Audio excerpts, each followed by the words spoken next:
and welcome to Soup and Meatballs for January 11th. It's 1-1-1 today. Football playoffs after Wazoo and a little bit of drafting that we had to work hard on today. Tim, how was your week? Pretty good week. Snowy week, cold week. A little bit of a sinus infection here, but otherwise tip top. How about woke you? up on time. I set multiple alarms.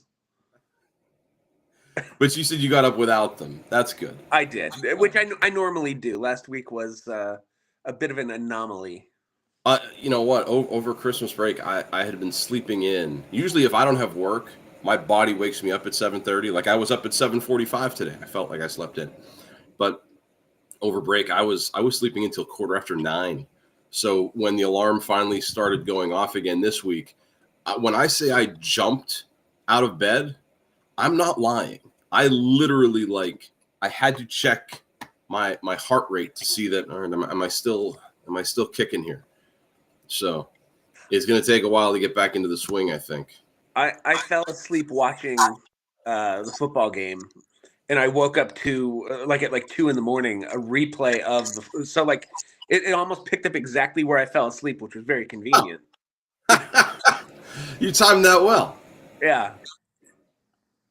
What part did you fall? Where did you lose consciousness? So I know. Somewhere around 14-14, right before Ohio State took the lead. Oh, right. Oh, the drive then. I got you. Well, okay.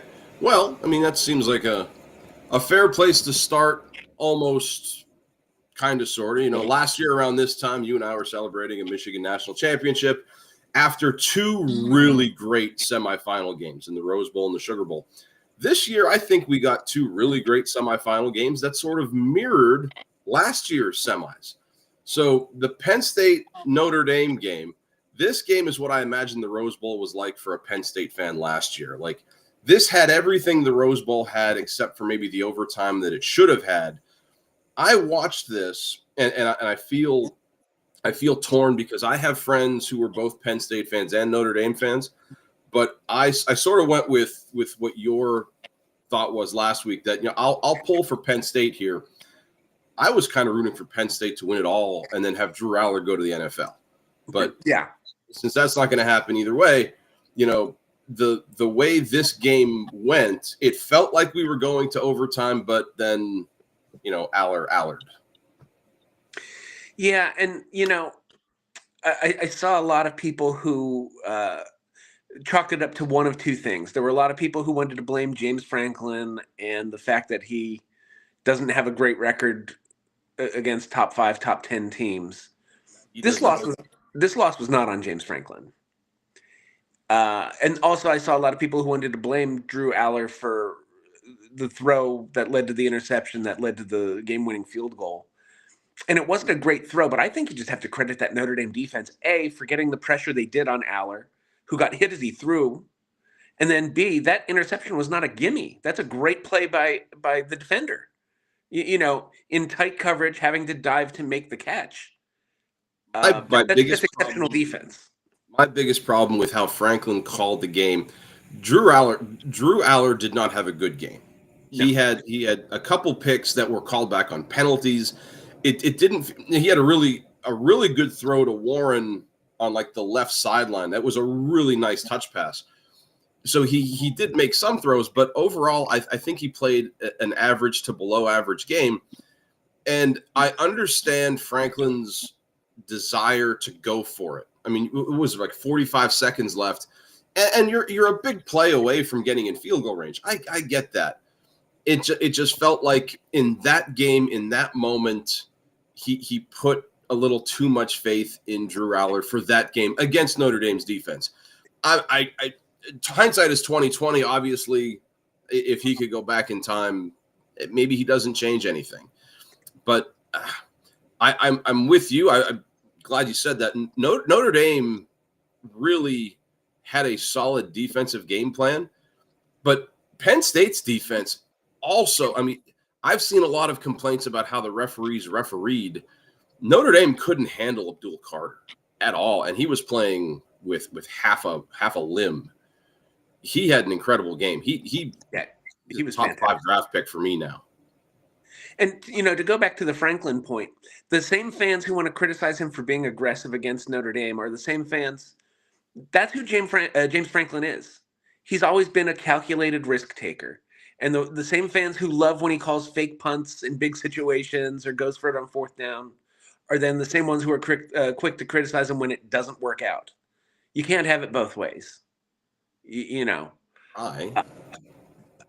I think it's just foolish to try to pin this one on James Franklin. I'm torn. As a Michigan fan, I really feel bad about the way the game ended, because I think we were kind of robbed of a potential. This could still be playing right now. They could be in their 87th overtime. The way these two teams are playing, and you kind of felt it. One mistake is going to do it. I didn't realize that Notre Dame's field goal situation was as bad as it was. I mean, they've got a kicker named Jeter. You think he'd be right up there, but yeah, no, this kid is like 50% at best. Yeah, and it's funny. I've seen the point made that I don't know if there's been bigger advancements in any area of football than there has been in field goal kicking. Like, you look at guys like from the 70s, like a Jan Stenrud, who's making, like, if you made a 50-yard field goal in 1975, that meant something. Now it's a given. It's an automatic.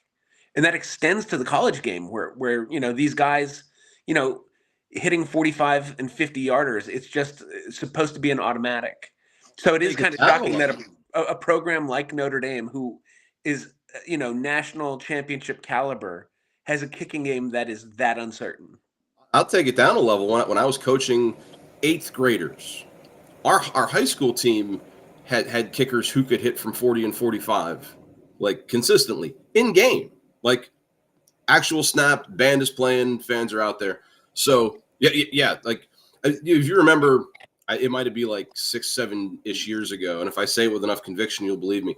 Michigan had a really rough kicking situation, and before they started their run of 3 straight Big Ten titles, they brought in a kicker. That is a massive part of today's game, and here we are talking about, like you said, Notre Dame, a premier name in the world of college football, and that's a weakness for them. That I don't think it's going to be exploited by Ohio State, but it's a weakness. Looking ahead, I don't know that Notre Dame, Ohio State's going to come down to any. I think Ohio State wins that by 2 touchdowns. We'll get there, but so do you think officially is James Franklin back on the hot seat? Or, I mean, here in Pennsylvania, you hear it both ways. What do you think? What are your sources out of State College telling you?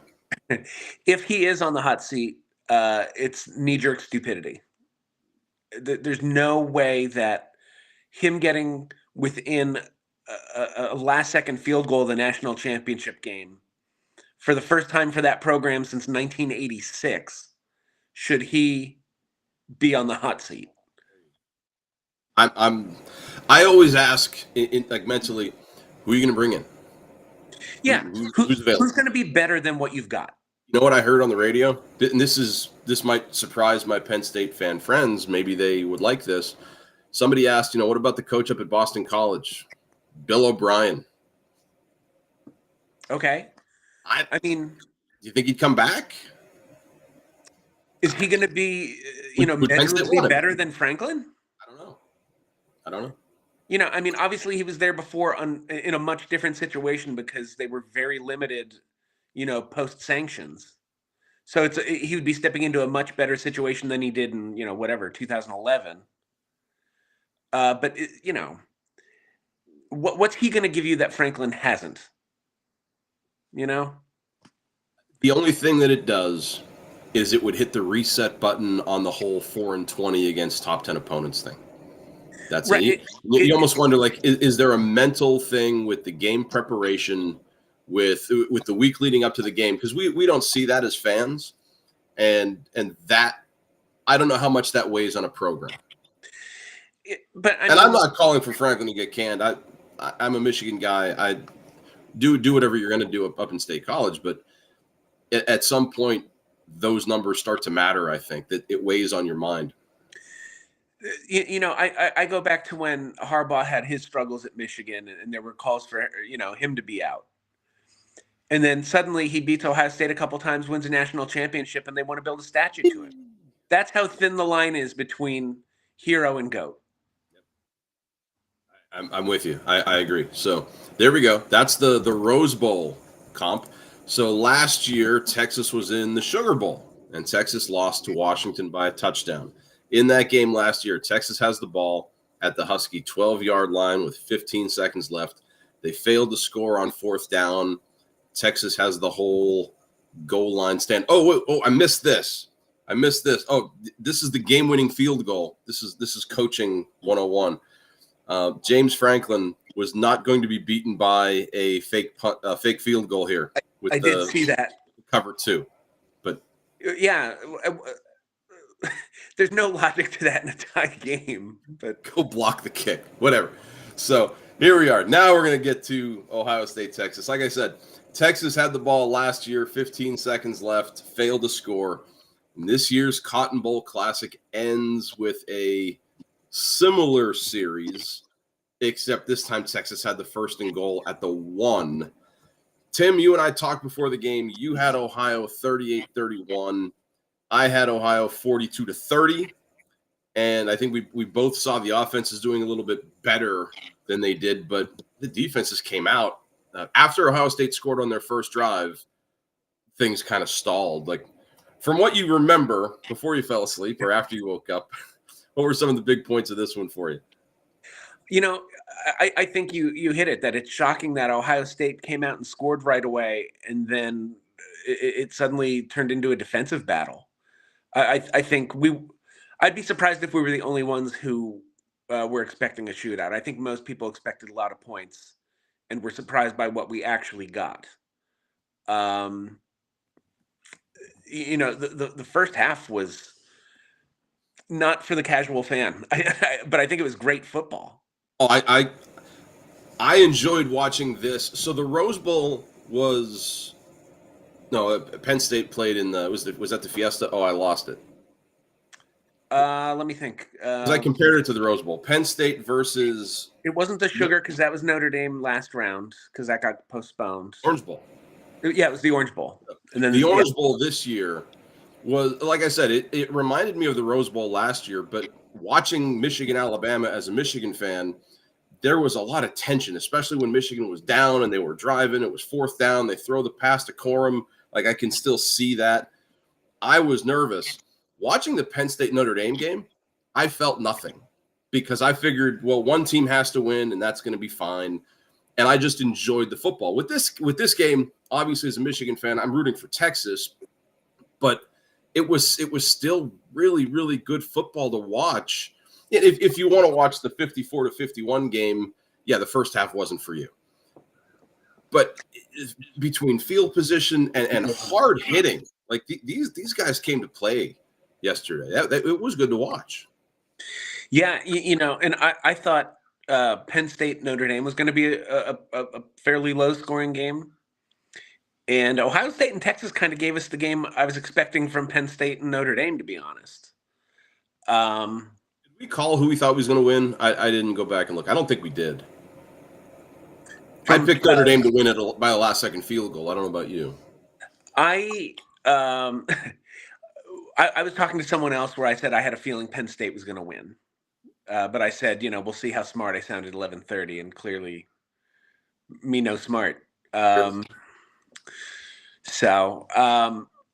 got the winner of this game, though. So right, and I'd kind of like to touch on something that we were texting about before the game, where it feels like there are parallels between the quarterbacks for all the semifinalists. This was nuts. Yeah, I was driving in the car, so I don't know how much my talk to text came through. It might have been kind of wonky. Go ahead. I love these comps. They're great. Yeah, there was a little translating on my part with the talk to text, but the first thing that stuck out to me was that there's not like a Heisman finalist among the four quarterbacks of the semifinalists. Like, none of them got what you would consider like traditional next level, like stellar quarterback play. There's not a Joe Burrow in there, and like the parallels between like someone like Drew Aller and like a Christian Hackenberg. He kind of reminds me of like a better comparable Christian Hackenberg. Quinn Ewers with Major Applewhite, especially with the situation where Arch Manning's essentially his Chris Sims. Will Howard might be the best of the four of them, and I think I compared him to Craig Krenzel, who was the quarterback on that Maurice Claret team. And the more I think about it, I think Will Howard might be just a step up from where Craig Krenzel was. But Craig Krenzel was the last quarterback to bring a national championship to Ohio State. So what was he? Didn't Oh yeah, you're right. The I don't count those. Braxton Miller, did he do it? Yeah, I don't count those. Okay. JT Barrett was short. And then Notre Dame, I don't even know who I'd make the comparison there, Riley Leonard. Who was the quarterback of was it 2013 when they played Alabama? The Manti Te'o. Oh, I can't even remember. That was post Brady Quinn. And Brady Quinn was a better quarterback than, Riley Leonard. I said Riley Leonard still owes his Duke professor his homework. And I remember you seeing that video. The Duke professor wrote back. He's like, "Yeah, the offensive linemen that are in class got their homework done." What's strange about the quarterbacks now in the championship game, Riley Leonard and Will Howard, both transfers, first year with their new program, and they left for the same reason. They wanted to be in a position to win a national championship, and here we are. They are now in that position. The thing that got me about the Cotton Bowl now, Jeremiah Smith was a non-factor. Yeah, maybe he was a factor in drawing coverage, but even the announcer said, like he's one catch, and he finished with one catch for 3 yards, and I think just one target. I don't remember him being in a play. So yeah, I could see that. The biggest catch of the game was a screen pass at the end of the first half. That was and this is after Texas had come down. They tied the game. I forget, how long the drive was, but it felt like they were building momentum. And with 40 seconds left, maybe 30, there wasn't a lot of time. Yeah, like 35 seconds. You wouldn't have batted an eye if Ryan Day decided, well, we'll just kneel down, we'll go to half. But a really, really clever call, like, let's go to a screen and we'll see what we get. And holy cow, was Texas just caught with their pants down. Texas almost felt like they're going to kneel down. It's funny. Did you watch any of the Pat McAfee broadcast where it was like the game and then they had a split screen with the two coaches as well? Yeah, so I was gonna talk about that a little. I didn't watch the McAfee one as much as I watched the Sky Zone with all the stats at the bottom. And I love the championship game. We're going to get the coaches, I think. I watch the coach broadcast because I think that's kind of cool. Pat McAfee's hit or miss with me, so I didn't watch too much of him. What did he say? Well, it wasn't so much what he said. It was the view of on the touchdown before the half, watching Sarkisian look like he just found out, his wife was leaving him. Like he just, oh no, just dropped the head and just you watched his soul leave his body. And then even worse, the Jack Sawyer scoop and score, where I thought Sarkisian was going to break down in tears. It was painful to watch. I mean, let's talk about that. Texas gets down to the 1 yard line, and the graphic that pops up says Ohio State is the nation's number one goal to go defense. They're the number one red zone defense, and I don't know if it was first down, but Sarkisian dialed up a Pete Carroll play from Super Bowl 49 with the pass, and it was broken up. There was interference call. There was a lot of flags on that last drive, and then on one of the passes there wasn't a flag that looked at, I don't know, whatever. But at the 1 yard line, they couldn't push it in. Then they call this really wonky shotgun toss with no blocking on the left side, and they end up losing like 27 yards or something like that. You go from first and goal at the 1 to a strip and score from the 17-yard line. That might have been some of the worst offensive calling. And they had a good drive. They had some really good passes. The little corner route was a great throw. They had some great runs. But Ohio State's defense inside the 5, holy cow, they turned into a brick wall. And, one of my favorite things in the last 10 to 15 years in football at both college and pros is the way that analytics has changed the way that games are called. I've long felt that just automatically punting on 4th and short, it's like I would always wonder, like, why is that a given? Like, why don't we actually think about, why are we just giving away a down?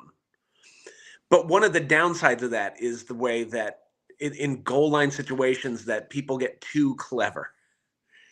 And you mentioned the Super Bowl and the Pete Carroll. Oh, well, we're at the 1-inch line and we have Marshawn Lynch. Of course, we're going to throw a crossing pattern.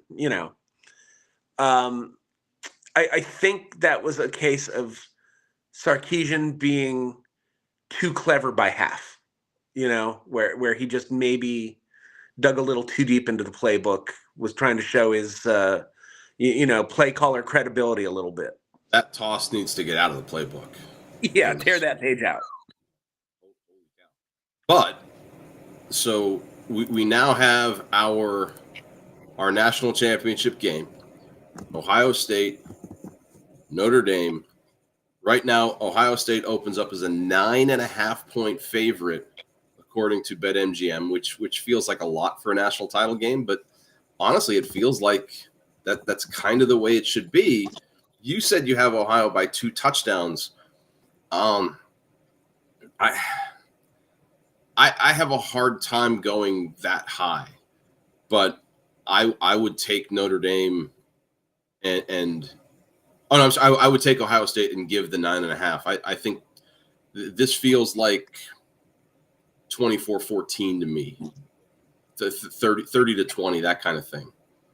But I don't see how Notre Dame wins this. I just get a feeling that it's going to play out almost like Ohio State, Oregon did, where it's just going to be a first quarter blitzkrieg and then 3 quarters of just like going through the motions.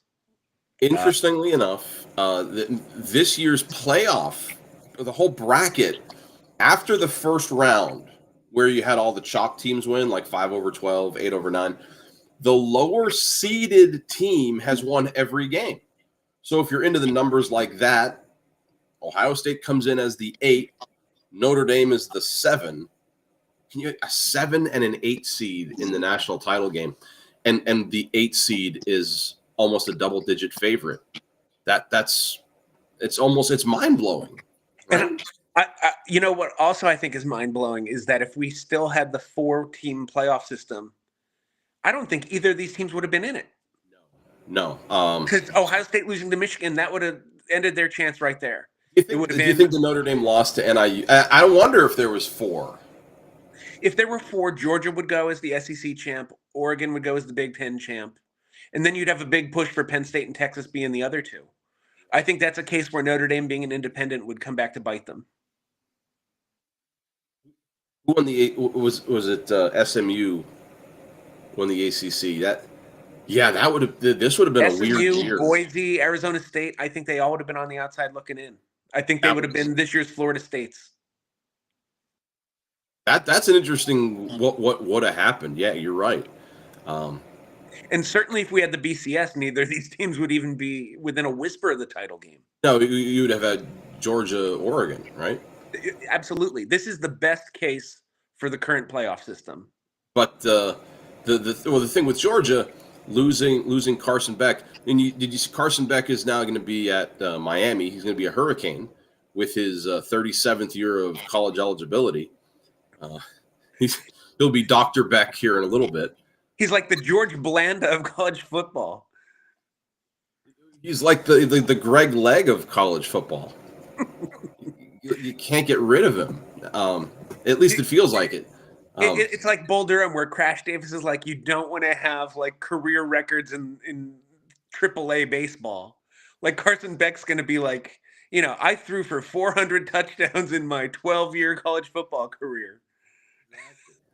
But I mean, now in college, he's able to get paid. He's able to go down to the Miami Student Union building, which, I mean, if Carson Beck came out in the NFL draft, I don't think he's ahead of Sanders or Ward.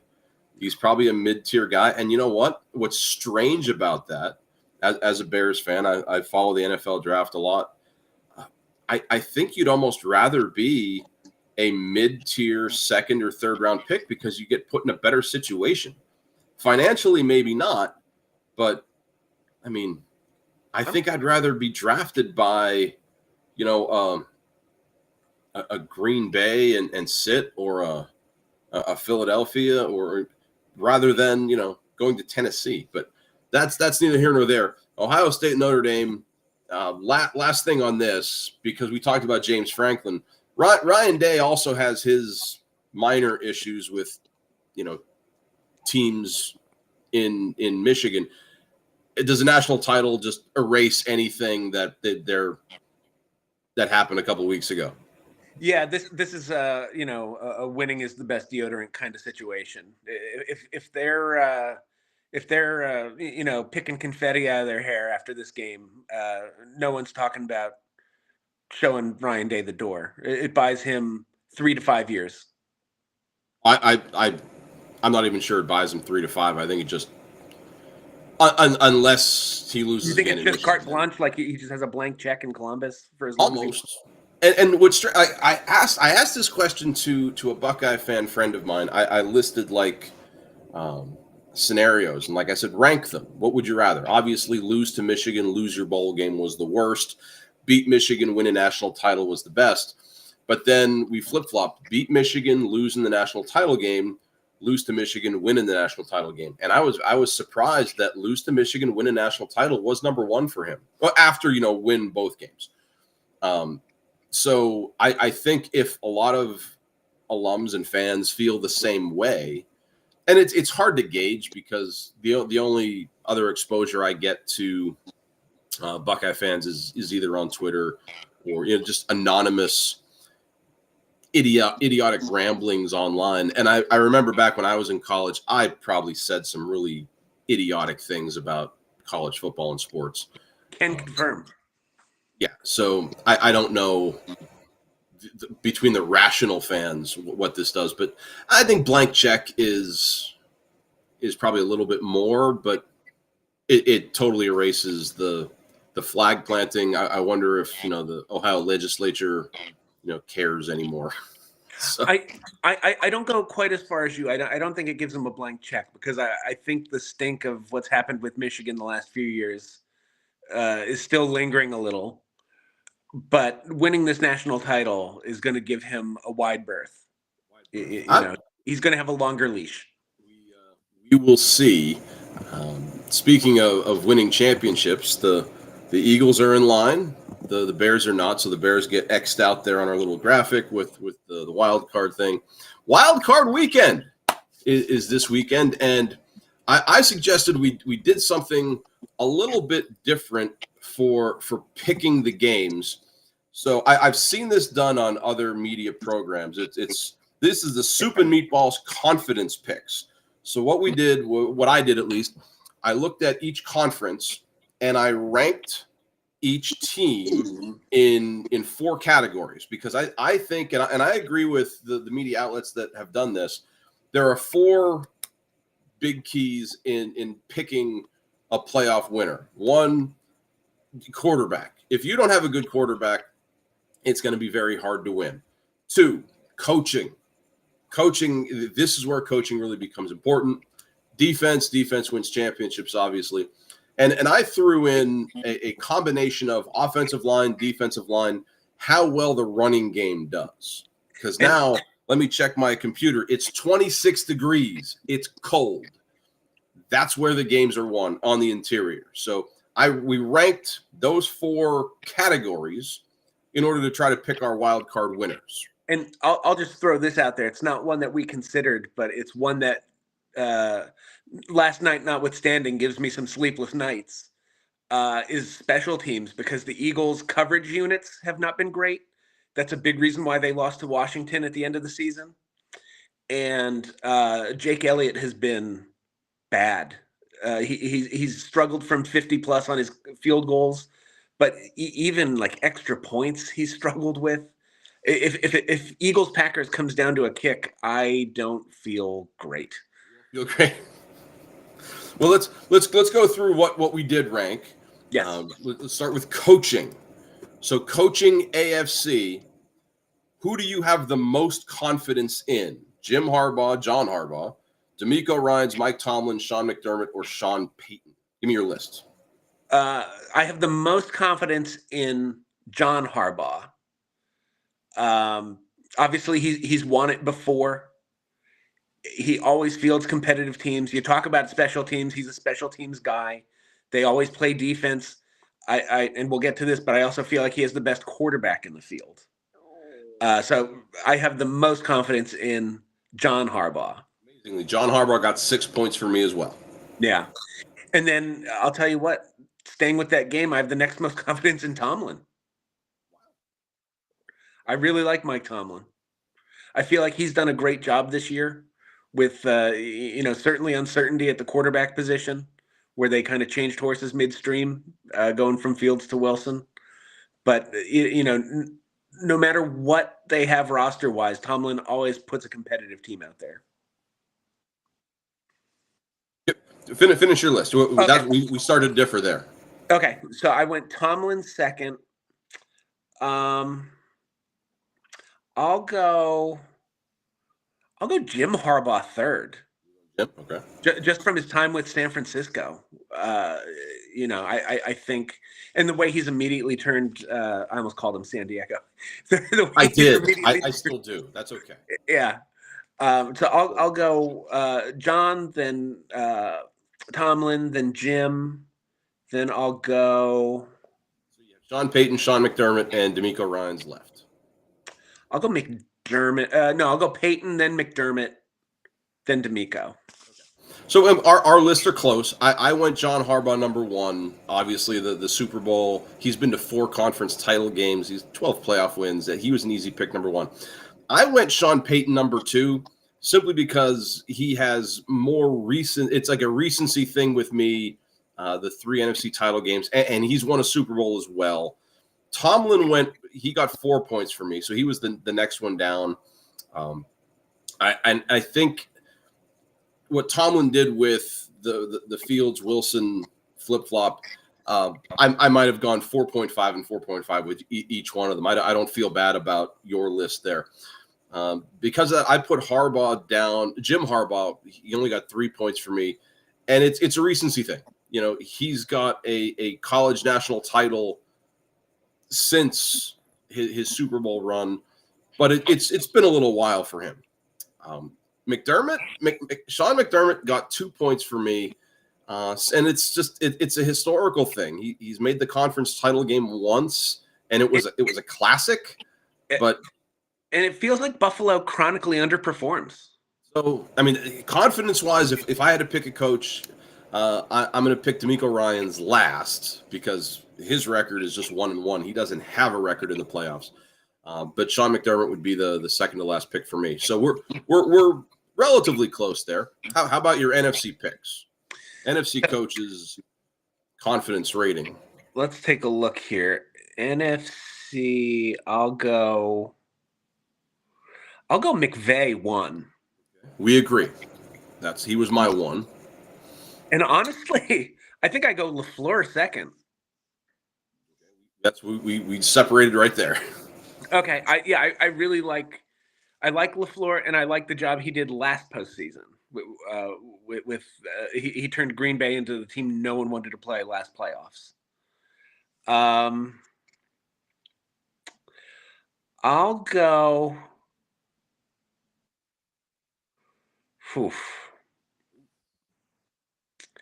Then you've got a lot of questions. So, the NFC was tough for this. I'll tell you what I did while you're thinking. I had LaFleur. I gave Sean McVay 6 points. So he was my top. Matt LaFleur got 4, so he was my third. But now that I look at how I looked at them, Matt LaFleur, he's 3-4 in the playoffs, but he's been to 2 conference title games, losing both. I took Nick Sirianni above him simply because he made a Super Bowl. However, if you look at numbers, Nick Sirianni's 2-3 in the playoffs, and in the regular season, Matt LaFleur has almost 20 more wins than Sirianni. So I could be coerced to flip-flop there. I might have given Sirianni a little bit of a bump because he's playing at home. I'll be honest, I might go Kevin O'Connell third. Kevin O'Connell was my 4th, and it's really just he doesn't have a playoff pedigree. He's 0-1 in the playoffs. He's just been such a steady hand this regular season, though. I think I have him 3. That's my issue with Sirianni, is he's not a steady hand. He is such a raw nerve that, and when an Eagles fan, this is a confidence pick, how confident you feel in them, that's telling that an Eagles fan is going, that's saying that about him. I guess that gives me pause giving him 5 points. I'm going to go O'Connell third. I'll go Sirianni 4th. And then maybe Todd Bowles 5th. Honestly, 5 and 6, you could pick them. Dan Quinn, to me, is the architect of the 28-3 Super Bowl. Right. How can you feel confident with him? But Todd Bowles, he's never been in the play. He's 1-2 in the playoffs. I don't know. Todd Bowles is like a newer version of Wade Phillips. He's a defensive mind who he's kind of like a head coaching nomad. Coaching was tough. Quarterback was fun in the AFC, and let me tell you, this was tough for me. Your number 1 quarterback in the AFC. My number 1's Lamar. Same here. And then Josh Allen too. Oh, there you go. Same here. Okay. 3, I'm gonna go Herbert. Look at we were right in line here. 4, I will go Bo Nix. Bo Nix, really? Okay. I've been impressed by what I've seen from Bo Nix the last 4 or 5 weeks. Then I'll go Wilson, and then Stroud. Stroud's been too up and down, and he has no line in front of him. That feels like a very much like a list based on their regular season performance, which is totally fine. I totally get it. I put Bo Nix at the bottom of my list simply because he's a rookie, and the playoffs are a different beast. His regular season was phenomenal, and if it wasn't for Jaden Daniels, he's probably the rookie of the year in my head.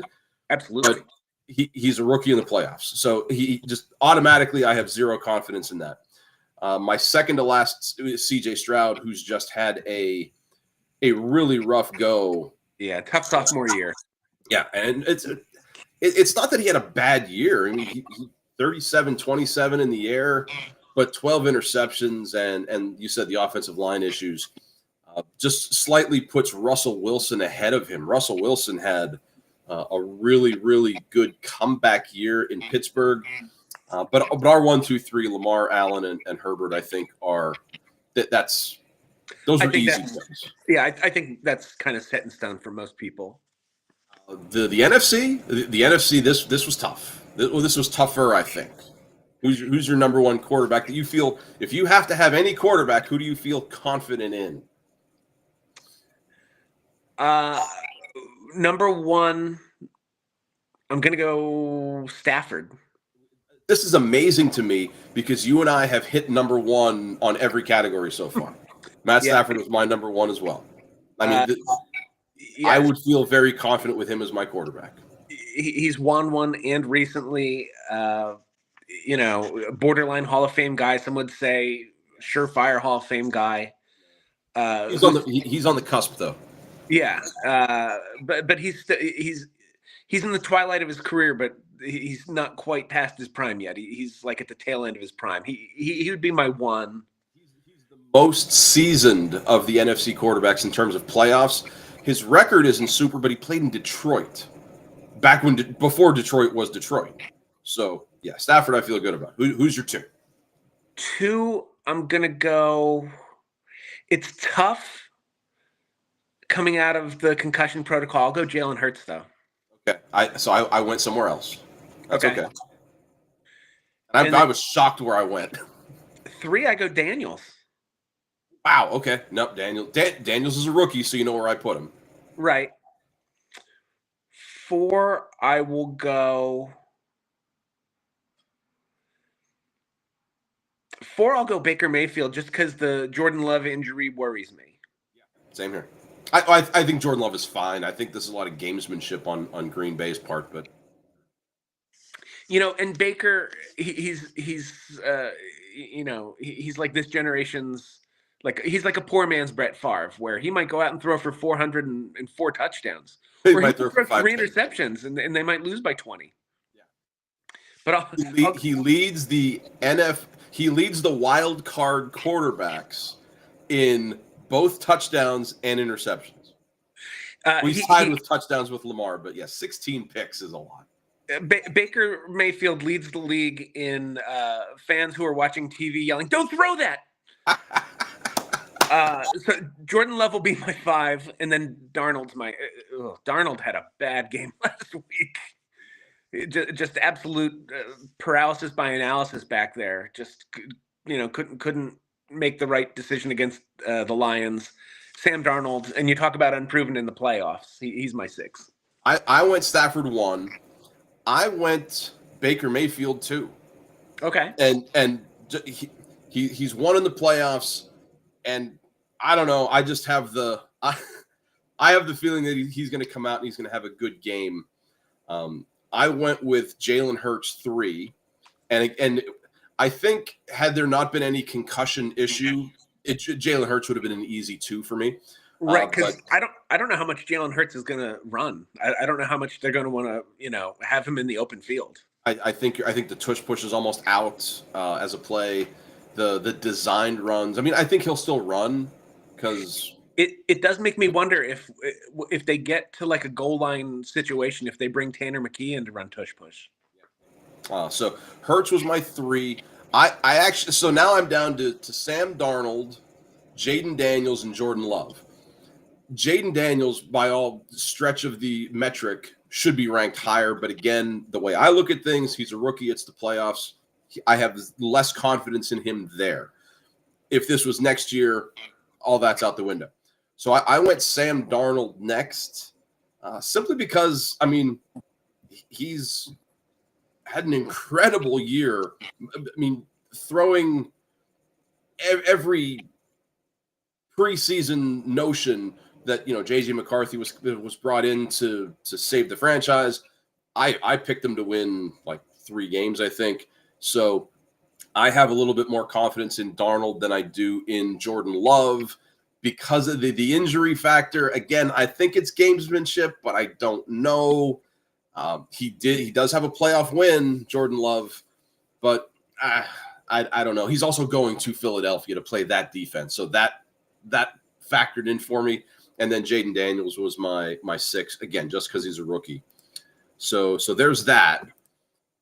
Running game, which encompasses both the running game and the offensive and defensive lines that, how did you put your list together there? Let's go AFC. I'll go Ravens 1. We're 5 for 5. Ravens are an easy number 1 for me. Yeah, I mean, you especially when Baltimore has a lead late, and you just watch Derrick Henry abusing defensive backs in the open field. It's just unfair. And I think you have to bring Lamar into that too with what he brings to the running game. So absolutely. That's why I said running game, not just running backs. Honestly, I'm not sure where I go with the next 5 though. Well, I'll tell you how I did it, because the Ravens are a clear number 1 to me. How you feel? I gauged how many rushing yards you got yourself and how many rushing yards you gave up, because that's like the offensive defensive line comparison for me. And then I took the difference. The Ravens are a plus 1828. They have rushed for 1,828 more yards than they've given up. That was incredible. So they were the easy number 1. For me, with a difference of 488, which is the second best. That tells you that the disparity there. It went 1,800. The next best was 488, the Pittsburgh Steelers. So their running game, offensive, defensive line, they're my number 2 team. My number Wilson too. You talk about the quarterback being a threat. So my number 3 team, and I wonder how much of this was skewed by week 18, it's Denver. Denver has a difference of 269. They've run for 1908. They've given up 1639.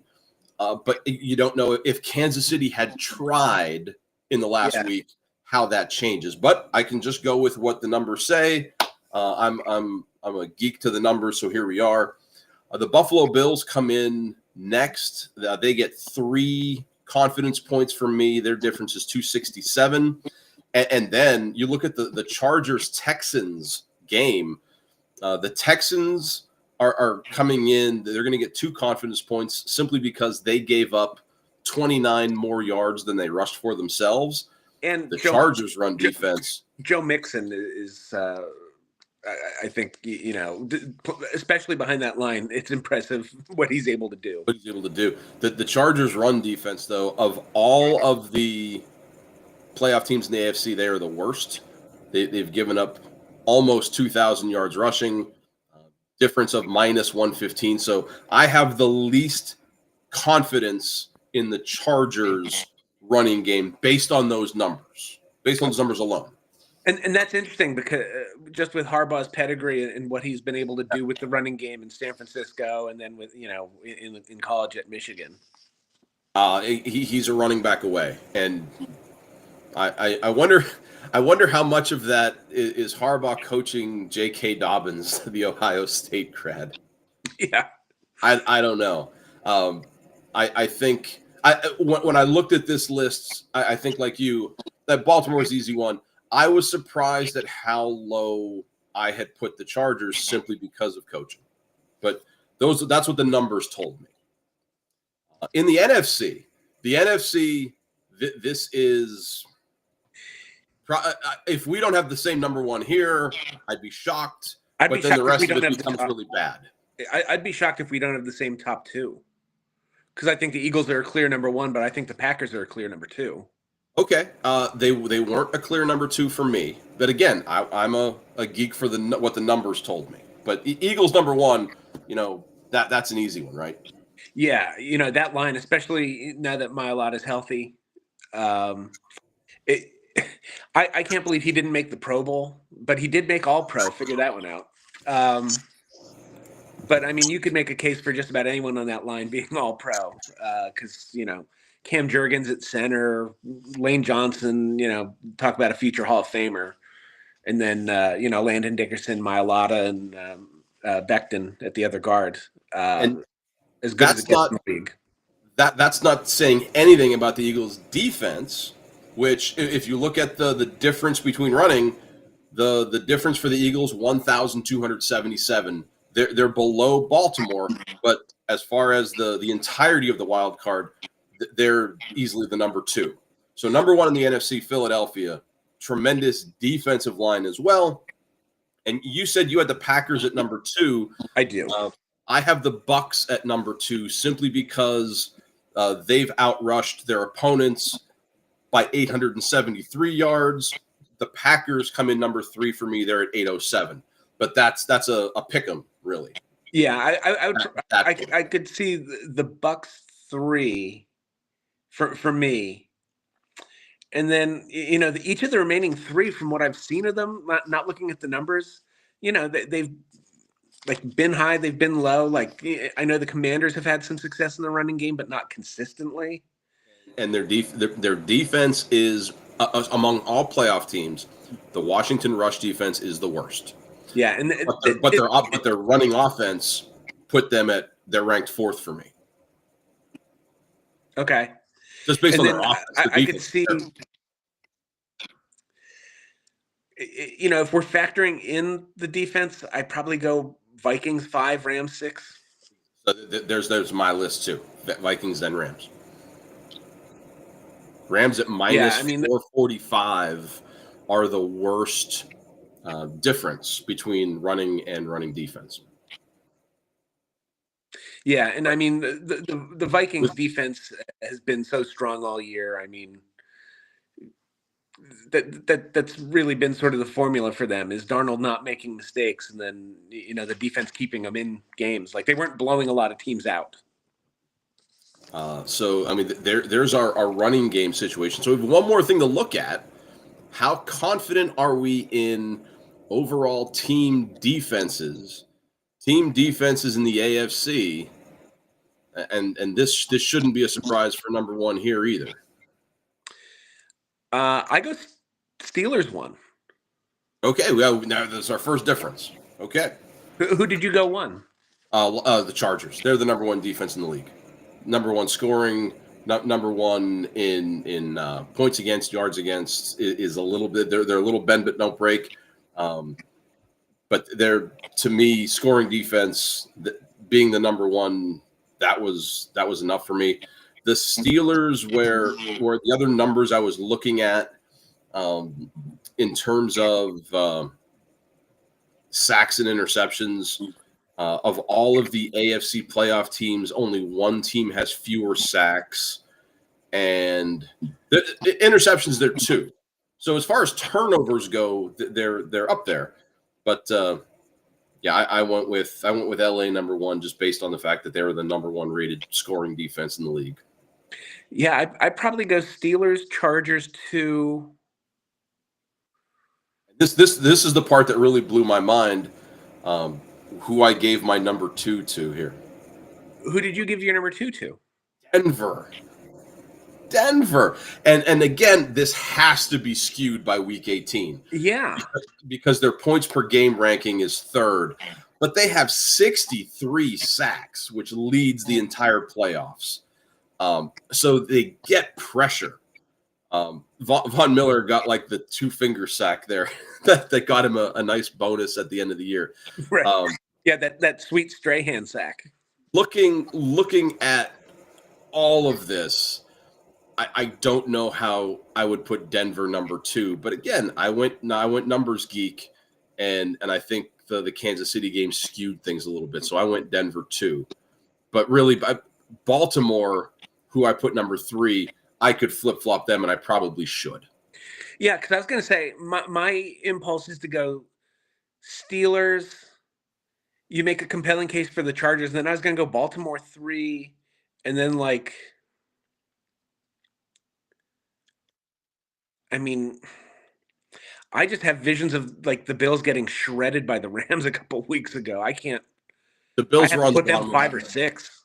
The Bills are 6 for me. Lowest number of sacks in the AFC. They've given up 21 points a game, which is 11th. Honestly, in the NFL. Houston, even though they have a defensive coach, might be 5 for me. Houston finished 5 for me as well. Yeah. Yeah. But number-wise, I really think that it would be smart for me to change Baltimore and Denver, but I can't change the spreadsheet now. It is what it is. And also, I feel like so many people just nationally are so high on Denver at the moment.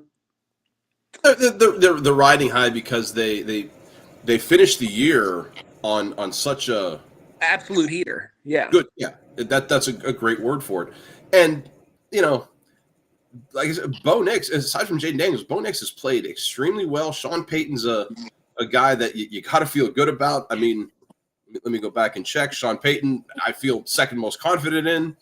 I just think that at the end of the day, they're going to Orchard Park, and that is just a tough situation for them. Yeah, it feels like, just from what I've seen on some of the national shows this week talking about this weekend, it seems that there are some people who would be surprised if Denver doesn't beat Buffalo, which I don't know how we got there.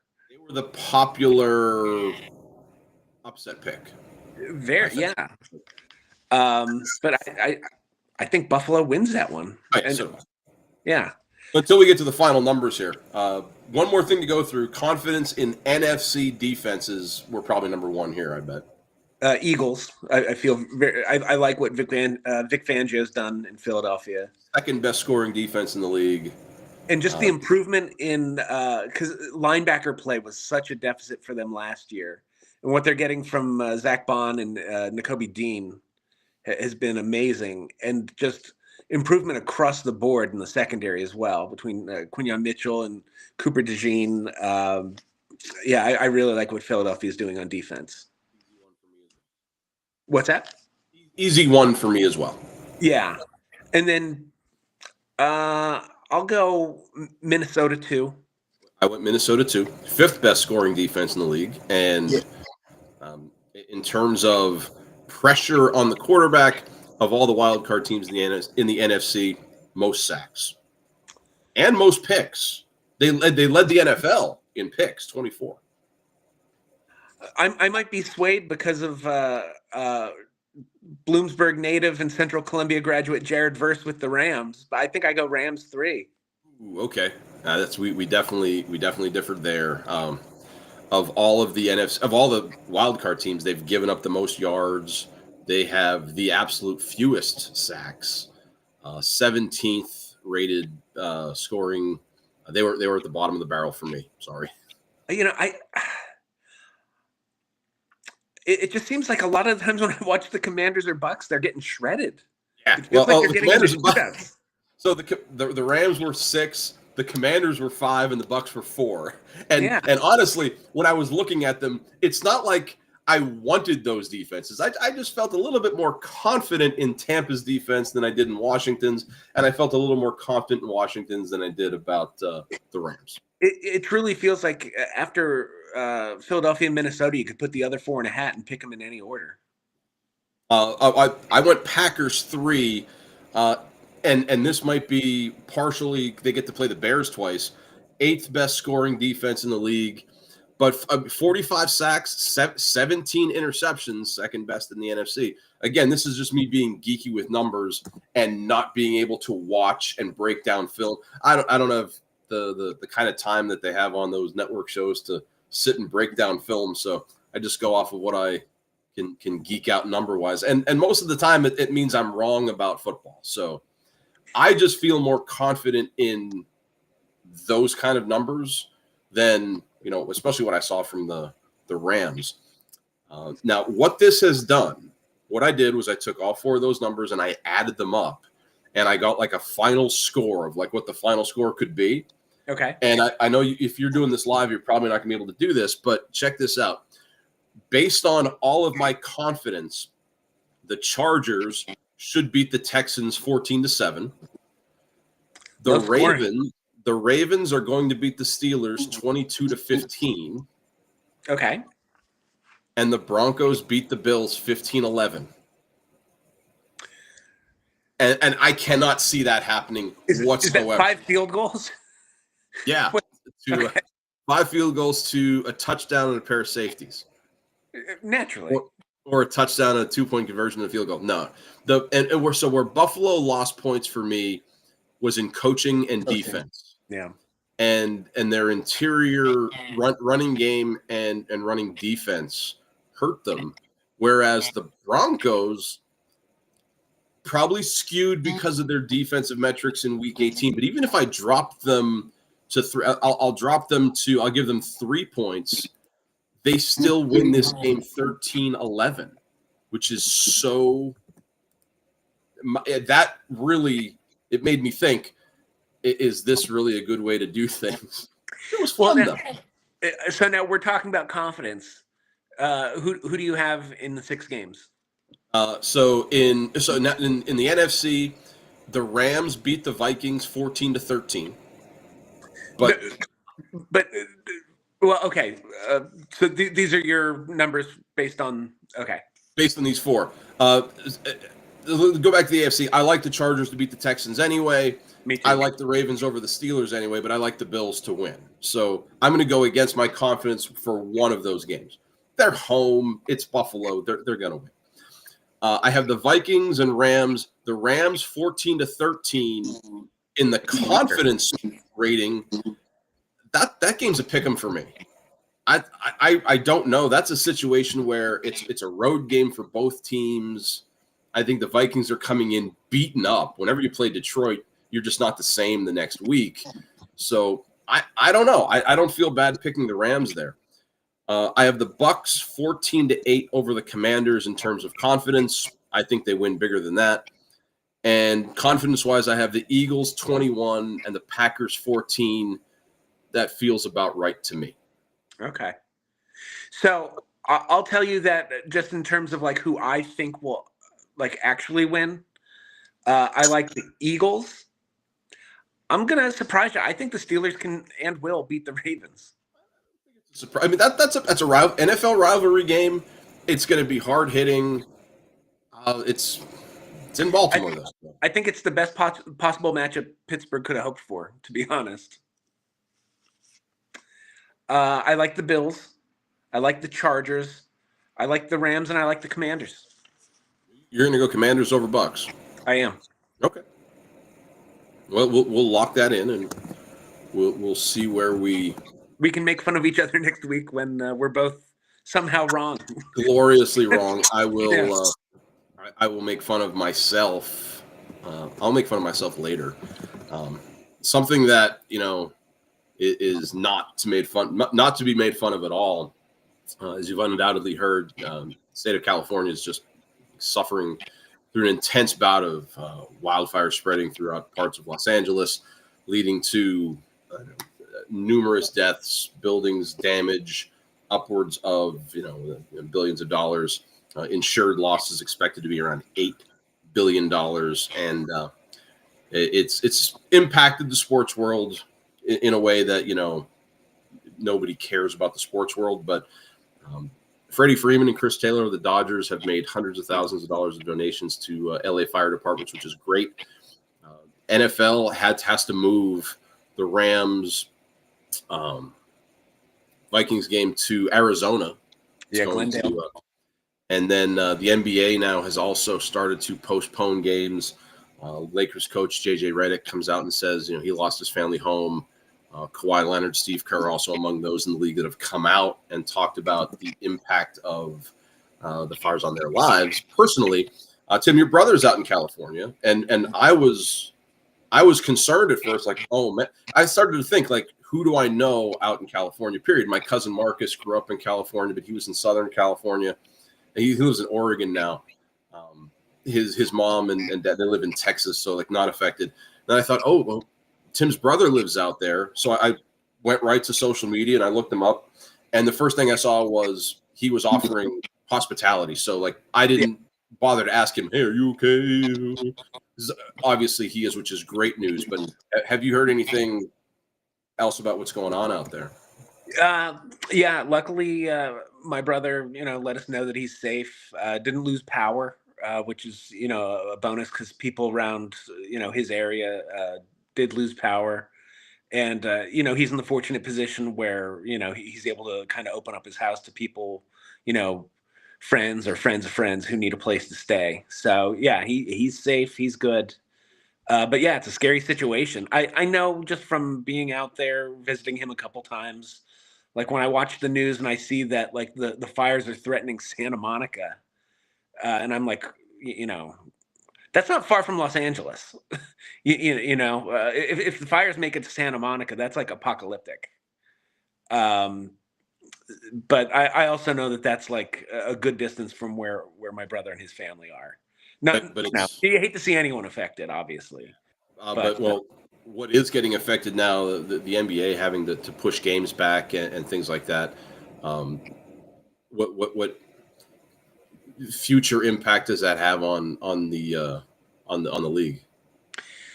That's a good question. I wonder. First, it's going to depend on how many games are affected and how many will need to be rescheduled, or if they even can reschedule them, because it's a pretty tight schedule that they're dealing with. And it's also a pretty quick turnaround from when the regular season ends to when the playoffs start. I mean, we might be looking at a situation where some teams might only play 78 games, and we'll have to figure out playoff spots based on winning percentage.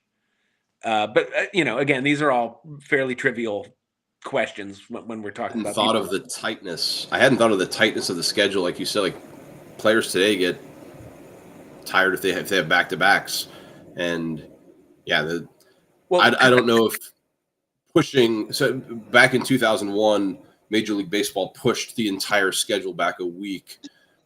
I don't know the feasibility of doing something like that. I think that's really. I don't think you can at this point, but in terms of real life comes first, and I can't imagine where some of these players' minds are, especially if they live out in California, but they play somewhere else. Yeah, the only thing, like for me, that I can even equate it to is having lived through some floods, and having my family kind of uprooted and my house threatened by flooding. Um, just drawing on that experience. Yeah, it's a scary, very anxious situation when you have to evacuate and then you don't know what you're coming back to, if your house is even going to be standing. If you're leaving your family behind and wife and kids and whatever, but yeah. As it is right now, at least in the Eastern Conference, I heard this on the radio, and this is sort of like on my list of things. It's right up there with Chip and Goated. The Cavaliers are on pace for 72 wins. Man, along with if the season ended today, like on pace for just drives me nuts. But I'm no better than my media peers because I'll jump on that bandwagon for something to talk about. Cleveland hasn't lost since December 8th. They've won 12 in a row, and they have the Pacers tomorrow at home. And if the media can do silly stuff, so can I. If the Cavaliers got removed from the NBA, like they go play the Monstars and they're in a different league, the Pacers are 7.5 games out of first. As it is right now, they're 13. They're both the hottest teams in the Eastern Conference. Like I said, the Cavs win 12 in a row, and the Pacers are 7-3 in their last 10. They've got 5 in a row. This feels like a big kind of playoff style game tomorrow. But can you see Cleveland? What's going on, man? So Cleveland played a very entertaining game against OKC the other night, where they both had 100 points going into the fourth quarter. It was just incredibly entertaining. And yet I think the most damning thing we can say about the NBA is no one is talking about it. If you were to ask 100 the markets they're in, is it the fact that they're in Cleveland and Oklahoma City? I think it's a league-wide problem. I think, I definitely think if the Knicks were on pace to win 72, you'd hear about it more. But I definitely think if you were to ask 100 fans, who has the best record in the NBA right now? Less than 50% would be able to say Cleveland.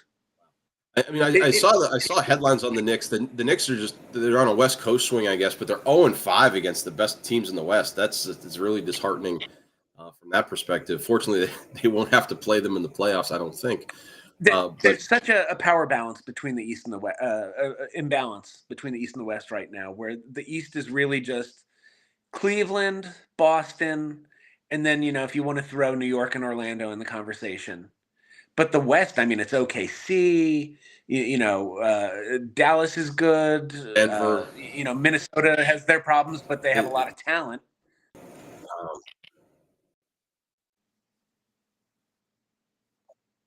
You still there? Oh, sorry, you lagged there for a second. Terrible Wi-Fi here at the studio. You still with me? Let's get your producer on it. Yes. Okay. Let me. Yeah, I can hear you now. Is there your Western supremacy? Yeah, I think the two best teams in the league right now are Boston and Cleveland, but I think the next 6 best are all in the West. I could see that. Again, as someone who doesn't really pay too much attention to basketball until the playoffs start, just looking at those kind of numbers, how hot you are coming in, streaks and things like that. Donovan Mitchell, is really fun to see there in Cleveland, and where is Donovan Mitchell now in the All-Star voting? Yeah, he's not in the top 10. Nowhere in there. I mean, I know, when I vote, and it's not a slight on Donovan Mitchell, but I haven't voted for him. Because I'm voting for Tatum and Brown. I want to see LaMelo Ball because he's so entertaining and he's averaging like 32 a night. Tyrese Maxey. I've been voting for Maxey because he's another one who's a lot of fun. You know who the top 10 vote getters are?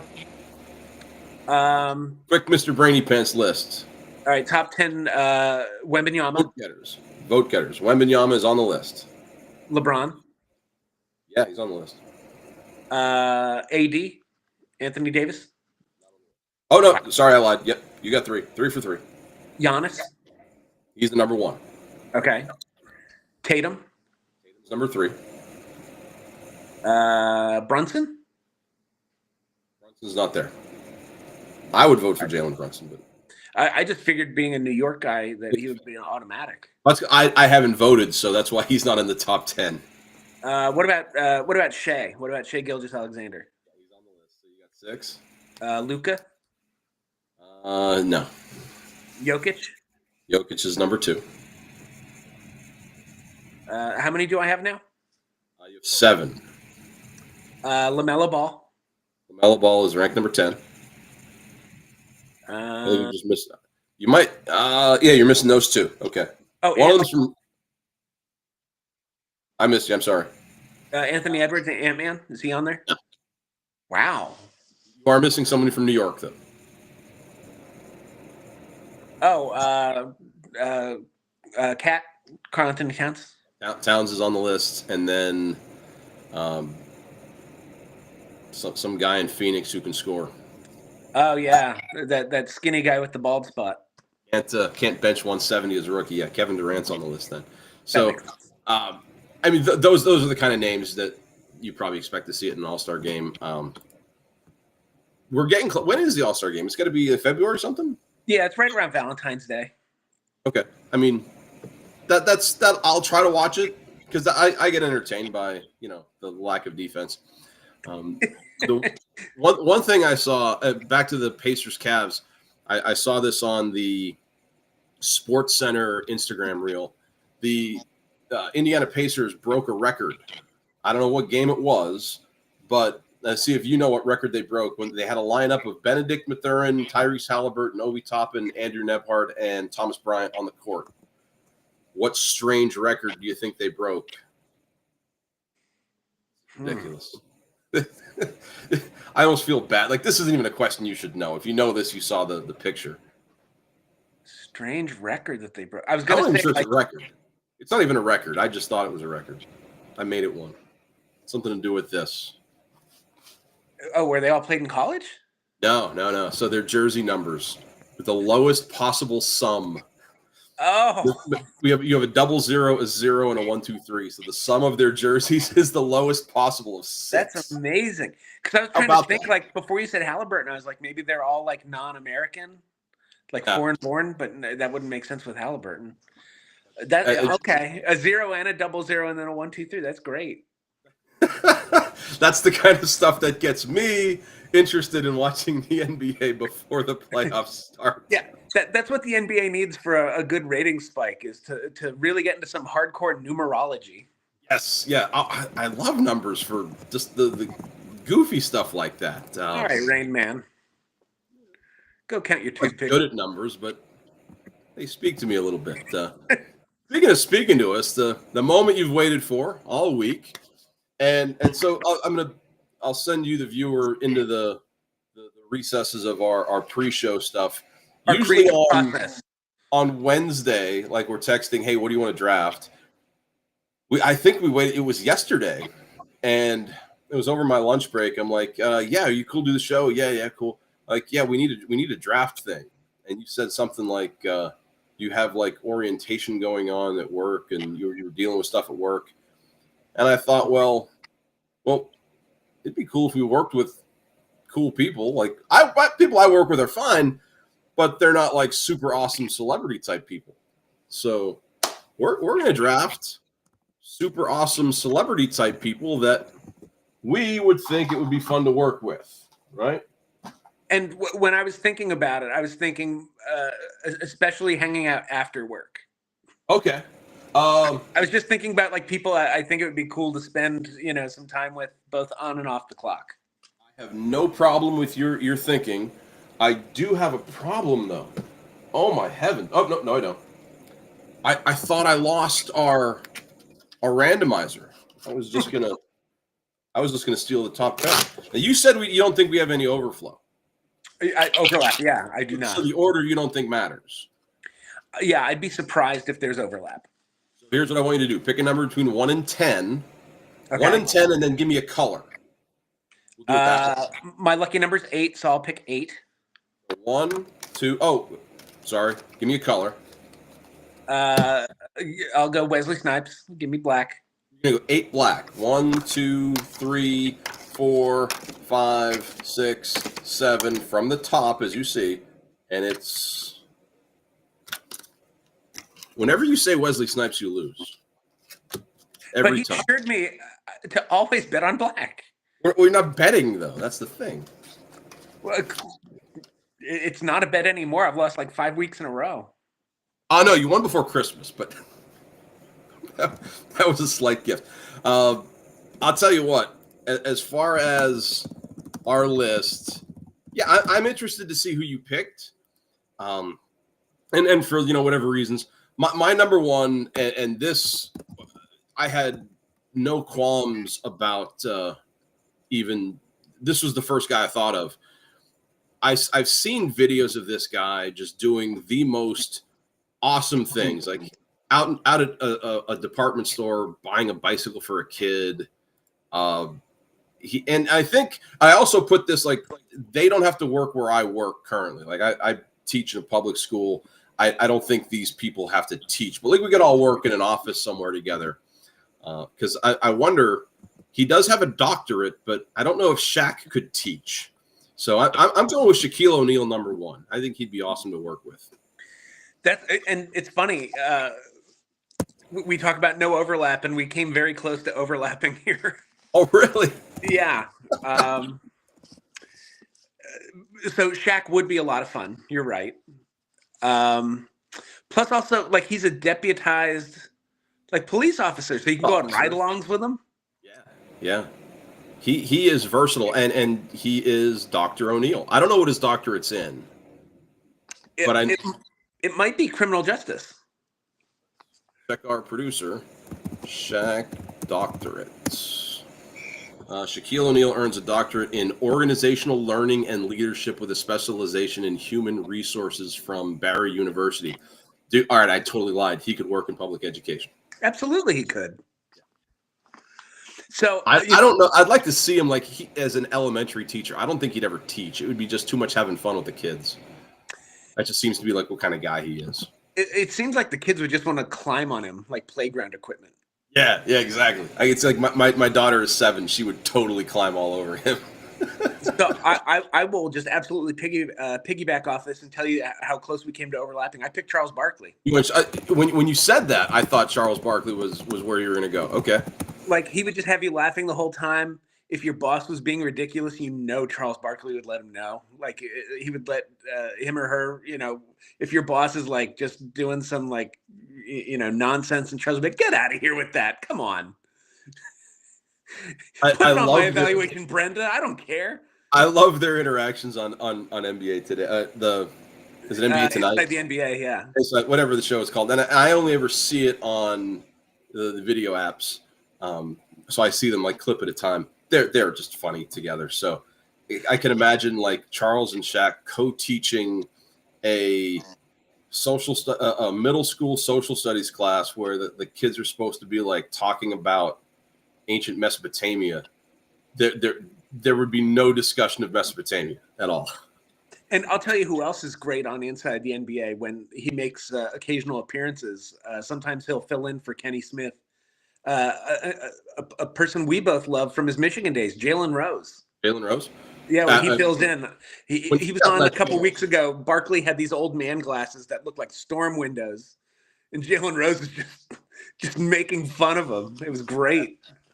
When ESPN ran through like the annual layoffs, it almost feels at the Worldwide Leader. When I saw Jalen Rose was part of it, I I thought that was a big mistake. I really think Jalen Rose was really good on camera, considering, I don't. especially where he came from as the trash talking leader of the Fab Five.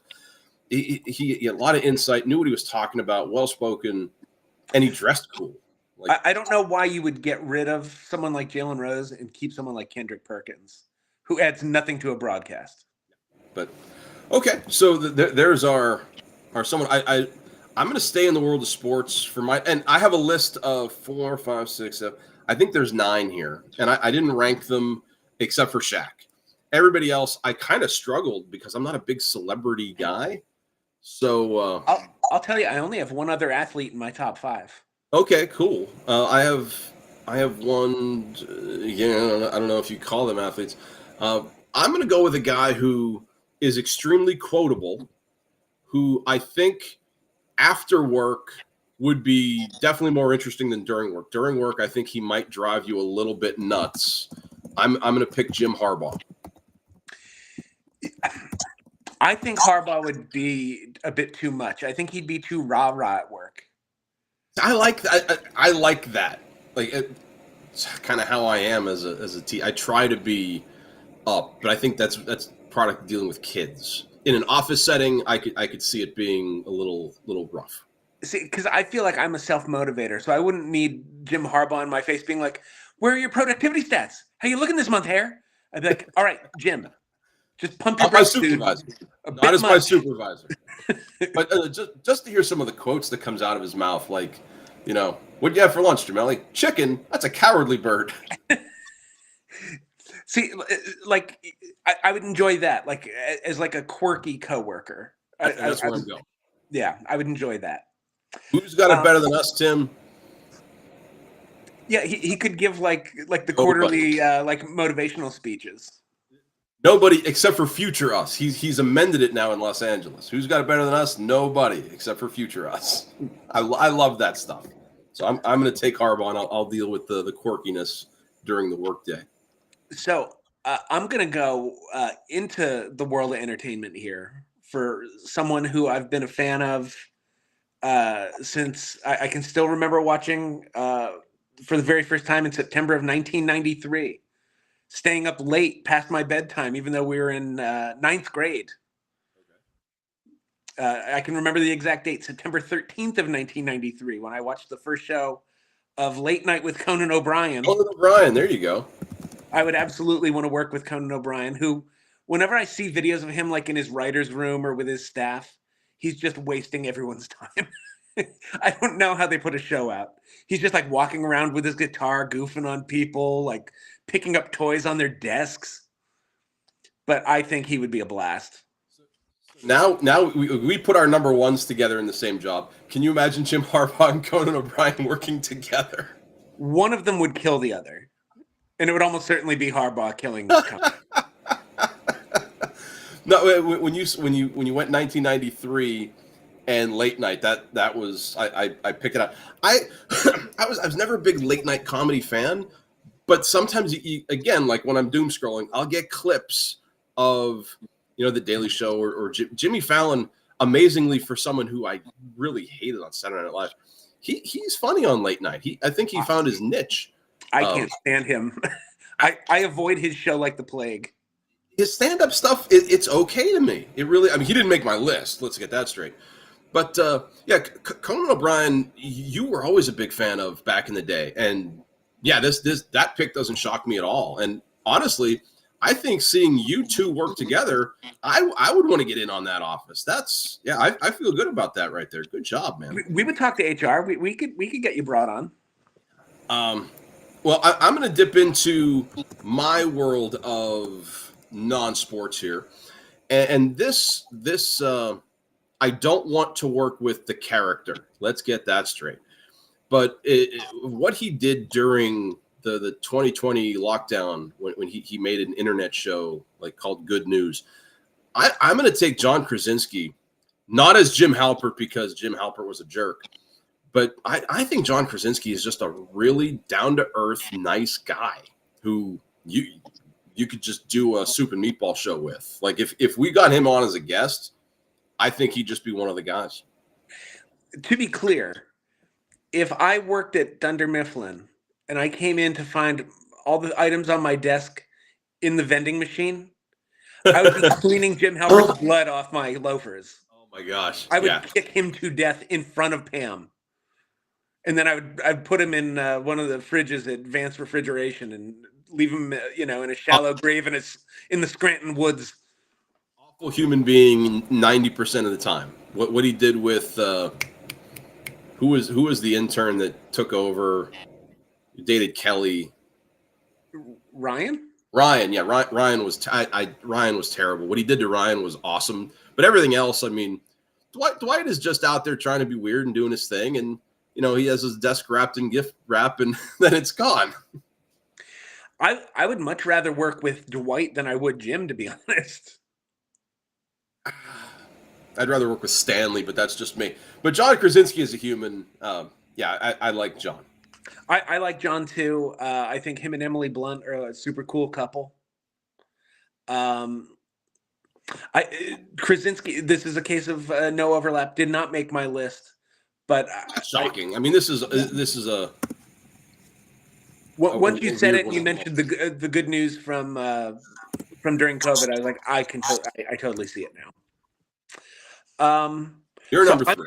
My number 3. I'm gonna go back to athletes here. This is another one that will not shock you, but I think it would be fun to work with this person, and then it would certainly be fun to get a beer with them on the weekends. My coworker and my friend Jason Kelsey. And look, we've ranked our favorite athletes in past episodes. Kelsey was in my top 5, but I think like my favorite athlete, I listed Larry Bird. I don't think Larry Bird would be a great coworker. He'd be very quiet. He would keep to himself. You know what? They're not comparing myself to him at all. But there's days I feel like Larry Bird. Just kind of stay in my room and just don't bother me. Yeah, that's Bird. Hey, Kelsey. Yeah, I could see that. Kelsey's the guy who's like taking his shirt off at the Christmas party. But like no one is like, oh, Jason, put your shirt on. They're like, oh, Kelsey's going crazy now. Look what he's doing. Yeah, oh, classic Kelsey. He's not getting a write up about it either. Yeah. When he jumps on the desk and breaks it, and people have to come in the next day, like, what happened? Well, Kelsey. I missed it. He seems like a guy who would just be a good hang. And maybe he'd like introduce me to Taylor Swift. I don't know. Well, if that's your thing. So now I'm looking at a list of 6, and I feel pretty good. These are the 2 guys I want. And I feel pretty good. You're not going to take that guy. I don't think you're going to take either. But a way back when I first started watching sports television, I watched the show and generally got into it. And one of the people on the show really just rubbed me the wrong way. He still does. And he's still with the network. The other guy I just really liked and I connected with through the wavelengths, and I know. I wish he was still there. I'm going to take Mike Golick. I thought you were going to take Dan Patrick, actually. Oh no! Oh, I mean Patrick and Olbermann. Yeah, I thought you were going to be like Keith Olbermann's annoying, which Keith Olbermann. No, I mean, I agree with the politics, but he's still annoying. They're fine. What, the Big Show. I missed the Big Show. Back when sports world was just different, when we didn't have all of the information at our fingertips, But no, Mike and Mike in the morning was a staple in our house waking up. Me too. Loved Mike Golick, and Mike Greenberg just was like, I didn't like his shtick, the whole hand washing and all that stuff. And he was the little guy who was always dressed up. And the way the show ended, that just rubbed me the wrong way. And Mike Golick, even though he's a Notre Dame guy, he's an Eagle guy, so you got to like that. And he just feels like a dude. He's a down-to-earth guy who he got to do a show with his kid. I think they're doing a web show now. I don't follow podcasts all that much. So, but he seems like he's like my version of Jason Kelsey. He'd be the down-to-earth guy that, you could work through spreadsheets with and then go have wings with after. Yeah, that's another one where I didn't consider it, but you're right that and especially I would want to just ask him about like the gangrene defense.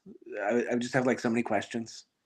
We wouldn't get any work done because I'd be like, "You remember Jerome Brown, I'm boys?" not getting any work done with any of these guys, but that's okay. So I'm going to take the person who I think is most likely to possibly be on your list. If there is overlap, it's going to be with this person. I'm taking Jeff Bridges. No, he didn't make my list, but that's after last week especially. That's an interesting pick. Yeah, not only the dude, but just like a cool old stoner. Like, he'd be a lot of fun to work with. Plus, he's a musician. Like, he could teach me some like chords on the guitar. Once you learn a bar chord, the musical world is your oyster. Yes.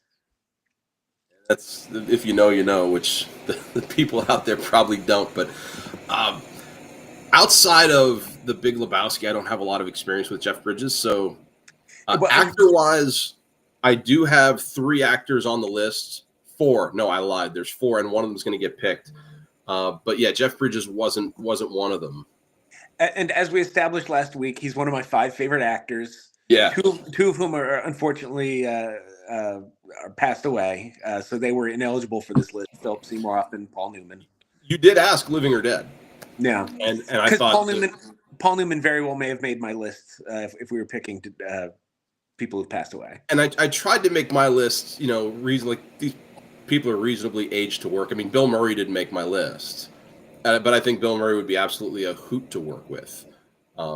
So the actor that I'm going to pick that, might surprise you because he's probably not, in our generation, he's probably not known as an actor, but he is absolutely, in my opinion, the best follow on Twitter. It's the only social media I've ever seen him on. I love hearing him talk. His voice is just incredible. He's a gamer as well as a former gangster rapper turned heavy metal artist. I want to work with Tracy Marrow. You might know him as Ice-T. Wow. He'd have some stories. Yeah. Whether from, the gangster rap world or whether from his time on Law and Order. 21 seasons, I think he's with them. Well, and also, like, just what a life going from being like a South Central LA like gangster rapper to being like a veteran TV character actor. He spent time in the military, and what a lot of people don't know, he's big into online gaming. I'd love to get him working with Video Game Clubs of America. Just tell him, hey, Ice, this is the way you help kids. He is. If you go look him up on Twitter, Final Level. Just motivational stuff that's out there that, some of it I even share with my students that, like on the first day of school, I put up an Ice-T quote about motivation and, how hard work translates to success. And I think Ice-T is the embodiment of that, really. He is a hustler, as he would say. That is a surprising pick, but the more you make the case, the more I like it. Ice-T, number 5. I didn't think he was going to make your list, so. Yeah. I'll tell you 2 people who I was going to try to like piggyback together as one pick, but then I went another way with it. But on my list were the 2 surviving Beastie Boys, Mike Diamond, Adam Horovitz, Mike D, and Ad Rock. But they are not my pick. I'm going to go also possibly a surprising pick here. Someone who's a comedy writer, stand-up comedian, TV producer, actor. And I think just watching his getting increasingly irritated at work would be a source of endless amusement. Plus, he's a sports nerd and a history nerd. So we'd have a lot to talk about. I'm going with Larry David, co-creator of Seinfeld, creator of Curb Your Enthusiasm. Avid golfer, basketball fan of presidential history.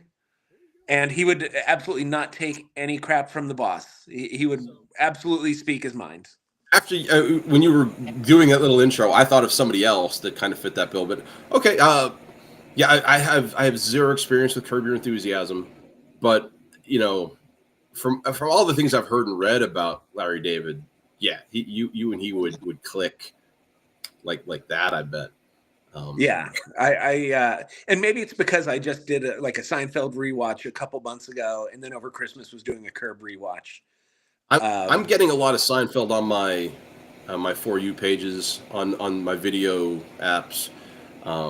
That I was never a big Seinfeld fan back in the day. Like you were big into Seinfeld, my wife big into Friends. I forget what sitcom I was big into growing up. Saved by the Bell, maybe, I don't know, but like nothing really rings like, dude, I have to get home in time to watch this.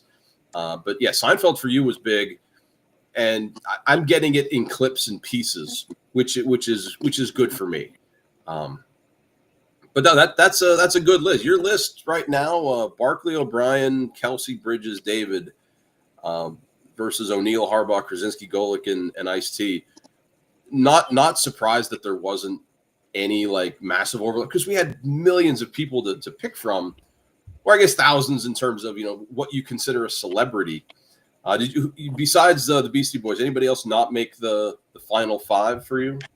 So I did consider Bill Murray. That's another one where I was like, oh, but there might be overlap there. I wasn't worried about overlap. I was worried about his age and, could he handle the rigors of, where we worked. That workaday life. Yeah. And it's funny, someone who you, sort of obliquely referenced earlier, but Dave Foley from Kids in the Hall. Okay. And also one of my favorite 90s sitcoms, News Radio. So yeah, Dave Foley was also on my list. How about you? Who else? I had four who didn't make the cut. One that I just added makes five. The one I just added was Lewis Black. My daughter is into watching Inside Out now. And have you watched Inside Out? Have you seen it? Mm-hmm. Okay, so I think as far as voiceover actors, that might be the most perfect voiceover casting ever. At Lewis Black as Anger in Inside Out. Just see, and I think Phyllis Smith, Sadness. Phyllis Sadness. I think she's even better.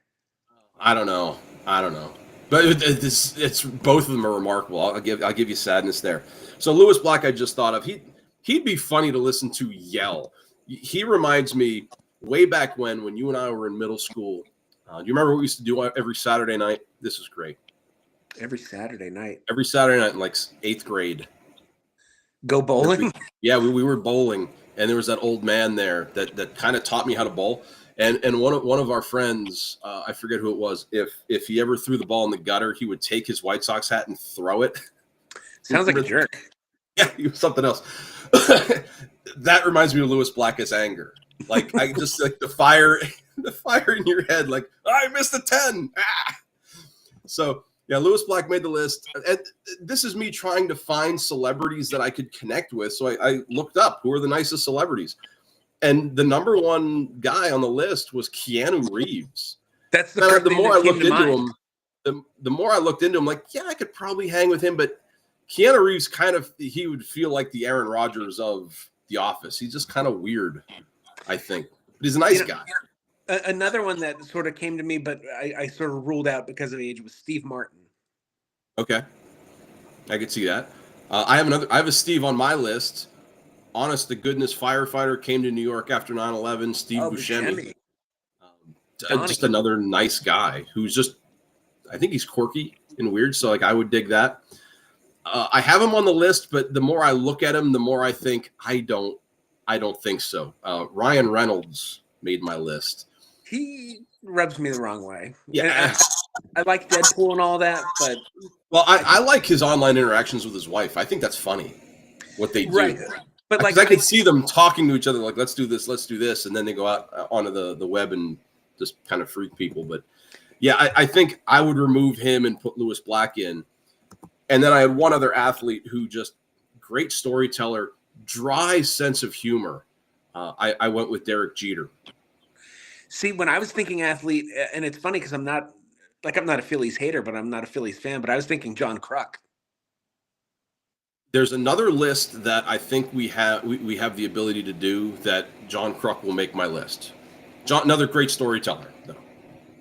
I just think of him on Letterman when the Phillies won the pennant, and he was talking about how he gave Mitch Williams his uniform number for a case of beer, and he goes, "Yeah," and then the marriage ended, and now the beer's all gone. The beer's sad gone. Story. It's a sad story.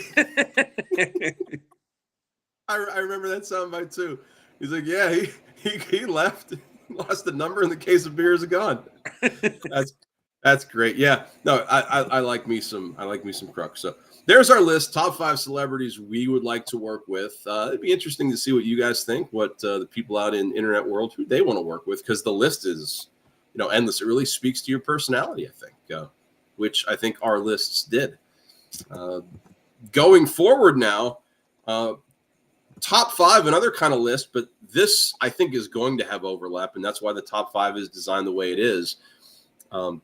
It could have fit in our A block. We could have talked about this earlier because it's sports related. We're back in the world of sports, and we're going to talk about the National Football League. Since the regular season has ended, there's been some surprises, both good and bad. And Tim wanted to talk about the 5 things that surprised him the most about the NFL, and I said, that's a great idea. Let's do it. So I'll defer to you, Tim. I have mine in no particular order. Same here. Okay, so what's one thing that surprised you about the NFL season this year? I was surprised when the season started and people were so high on the Jets. And then I think the Jets, you mean me?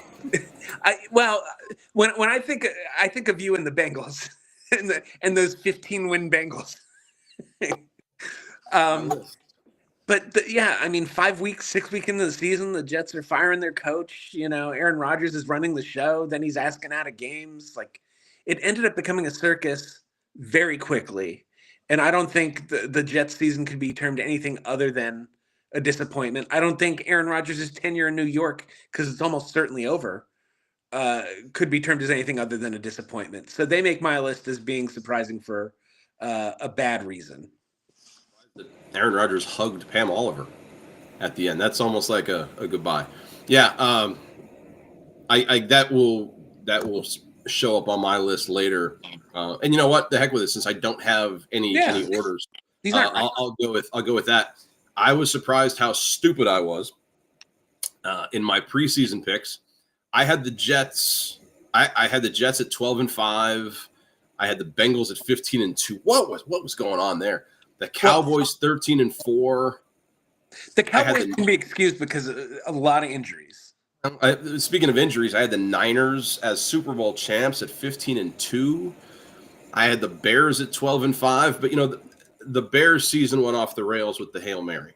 I think if they win that game in Washington, things are different. But to be fair, I did call the Titans getting the top pick. I had the Raiders and Patriots and Panthers behind them, so I don't feel too bad. But yeah, one thing that surprised me was how dumb I was, especially with Cincinnati the first go around, 15-2. What am I thinking? Look, Vegas had the Jets as the 10th most likely team to win the Super Bowl. So expectations were high. They had a good defense. They have a good defense. You have a full year of Aaron Rodgers. You think who's got to be a top 5 quarterback in the AFC, right? And look, Robert Saleh is a good coach. I don't think he did a bad job in New York. I think he got a raw deal when he got fired in season.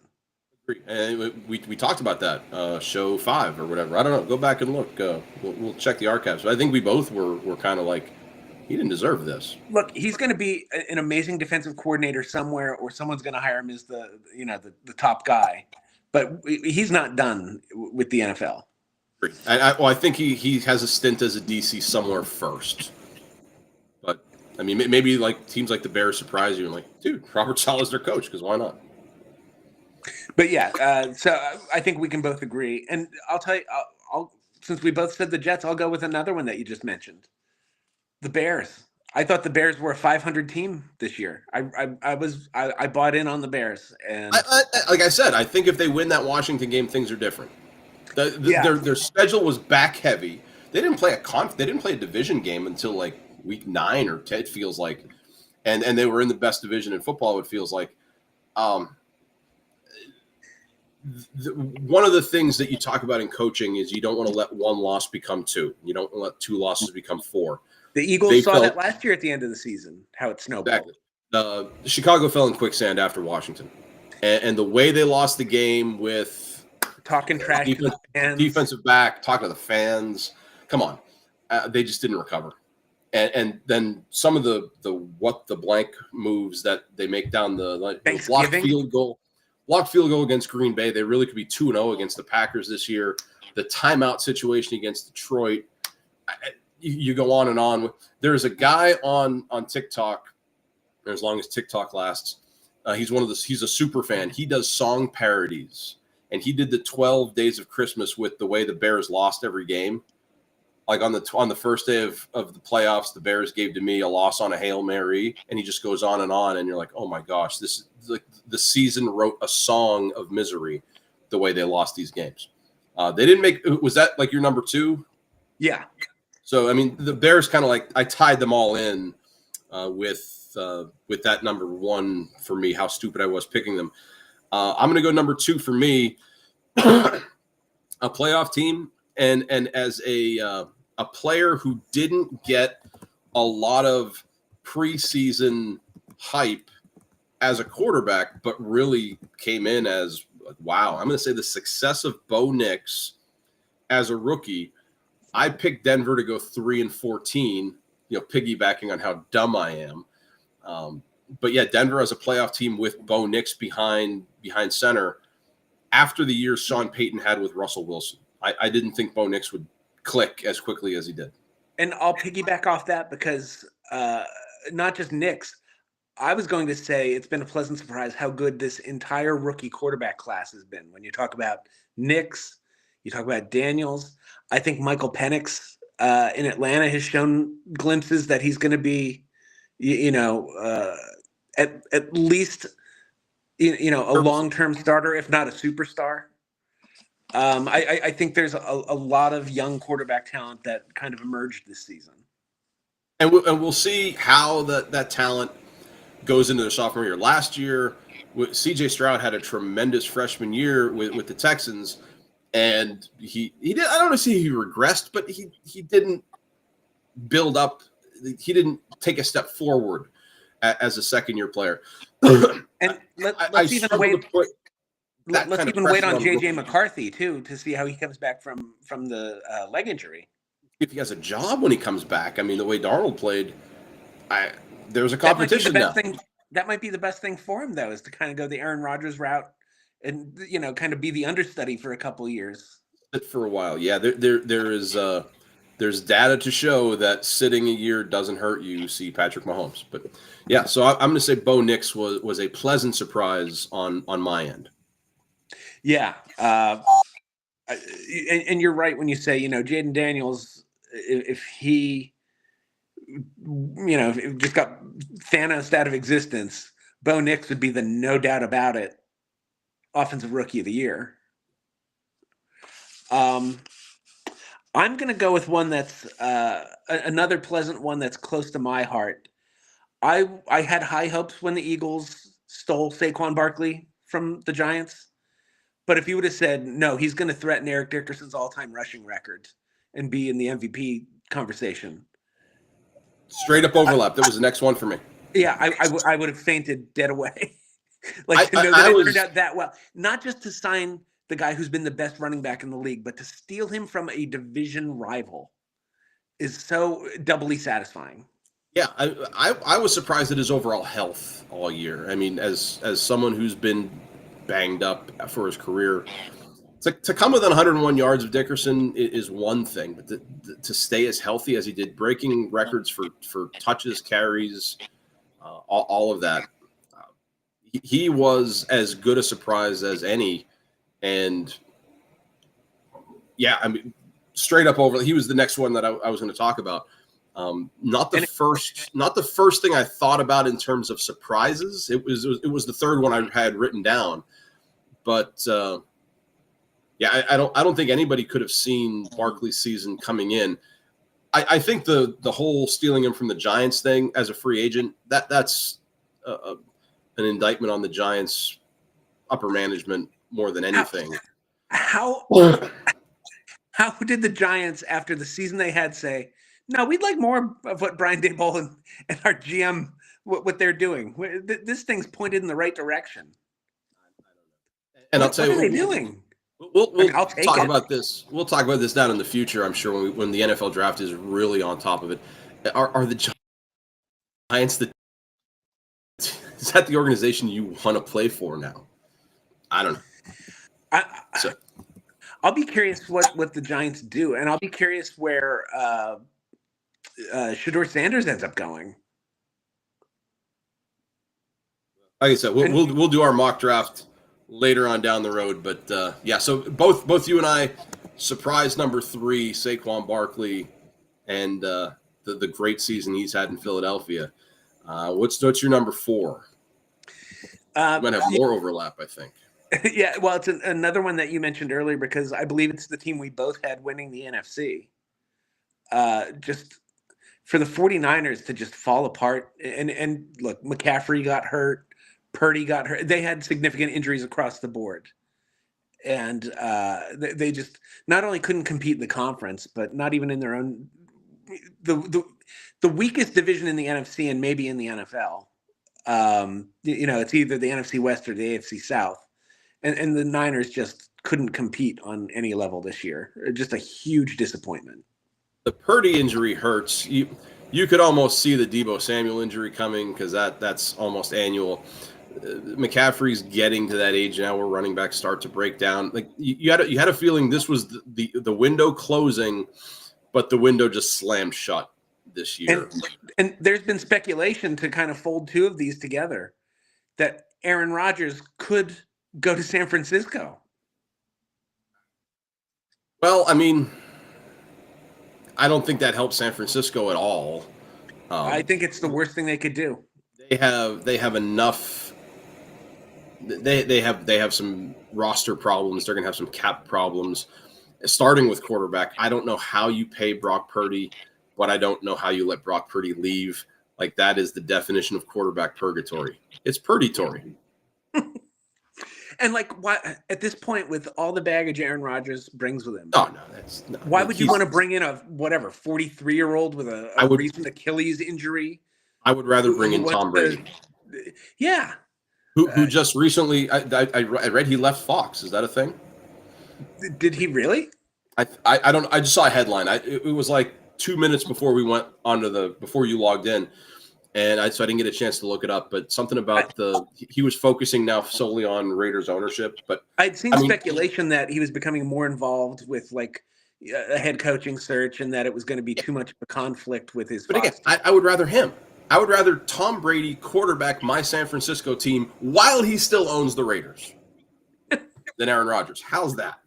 That's like something out of professional wrestling. Yeah. The promos would be awesome. The Saturday Night's main event when the guys would be in front of the black screen with their logo. Oh, let me tell you something. And they do the quick 30-second one shot. Oh, dude, I will go over for you, Duggan. You do that right before Sunday Night Football. Oh, dude, that'd be so awesome. Why don't I'd watch that? So would I. Let's talk that into existence. So, instead of when they have when they do the lineups and it's Joe Smith, University of Maryland. Let's just make it the two quarterbacks just cutting a promo against each other. That right there, that we need that. But let's hear that, Goodell. Work on that. So, my fourth one, I'm going to go the opposite end. So San Francisco, obviously, they made my first thing with how bad my pick was for them. But I'm going to the most pleasant surprise has to be the Minnesota Vikings total. I mean, Sam Darnold coming back and doing what he did after they lost their first-round quarterback. The NFL's fifth-rated defense. A guy named Kevin O'Connell coaching a team to a 14-3 record, this close to the top seed in the playoffs. I figured they were a lock for a top 5 pick next year, and here they are. They were a game away from being the 1 seed in the NFC. So, absolute shocker to me, the Vikings' success over the course of the season. Same here. And I'm curious, at what point did you start to feel Minnesota's for real? I mean, they went on a run. They lost a game. Let me. Was it the first Detroit loss? I was just looking at their schedule too when I was putting this list together. They lost back-to-back games with home against the Lions. It was like a 2-point loss, super close. But then they went to the Rams, and I heard this on the radio, and I firmly believe this. If you look at the Lions schedule, whoever plays the Lions, their next week they're just not the same because of how physical Detroit is. So Minnesota loses at the Rams 30-20, but then they just go on a tear. Where, I mean, they played a relative weaker schedule: Colts, Jaguars, Titans, Bears, Cardinals, Falcons, Bears again, at the Seahawks, and then Packers. But I mean, these are still NFL teams, and the Vikings are winning these games against, my greater judgment. They started the year 5-0, but again, the teams they played the Giants, they played the Jets, but they won at Lambeau. They beat the Texans when the Texans were hot. They beat the Niners before the Niners kind of fell off the rails. Right. It took me a shockingly long time to be like, oh, they were so under the radar for me, where like it was maybe like early November where I was like, oh my God, like Minnesota's like got 9 wins. Like, and for all of that, my confidence, I still have the Rams beating them in the playoffs, though. So I don't know. And honestly, like you said, a lot of that is tied up in last week, I think. Like not just even the physical thing, but can't you see something about like all the buildup to one of the biggest regular season finales that I can remember in the last 20 years? It was the biggest. Yeah. And you go into Detroit and you're like built up to like, okay, we're going to go out there and we're going to get the top seed in the conference. And you absolutely can't score with in the red zone. You lay an egg. You get one laid on your head a little bit. Now you have to go out as the 5 seed and try to turn it around and make a playoff run. The only benefit is that they're both on the road. They're playing it in Arizona. But yeah. But the regular season, though, absolute shocker for me, especially since Darnold was their quarterback. Yeah. How many wins they got? That's big for me. Yeah, and that's a good one. That might honestly be the most surprising thing that happened this NFL season is the Vikings being a 14-win team. When you suggested this, that was the first thought I had was, wow, who saw Minnesota coming? Yeah. What's your last one? I'm going to go with another one that's kind of personal to me just because I have such good memories of Doug Peterson in Philadelphia. And just like seeing how badly things ended in Jacksonville, where it was just understood that his job was not his anymore. He was just playing out the string.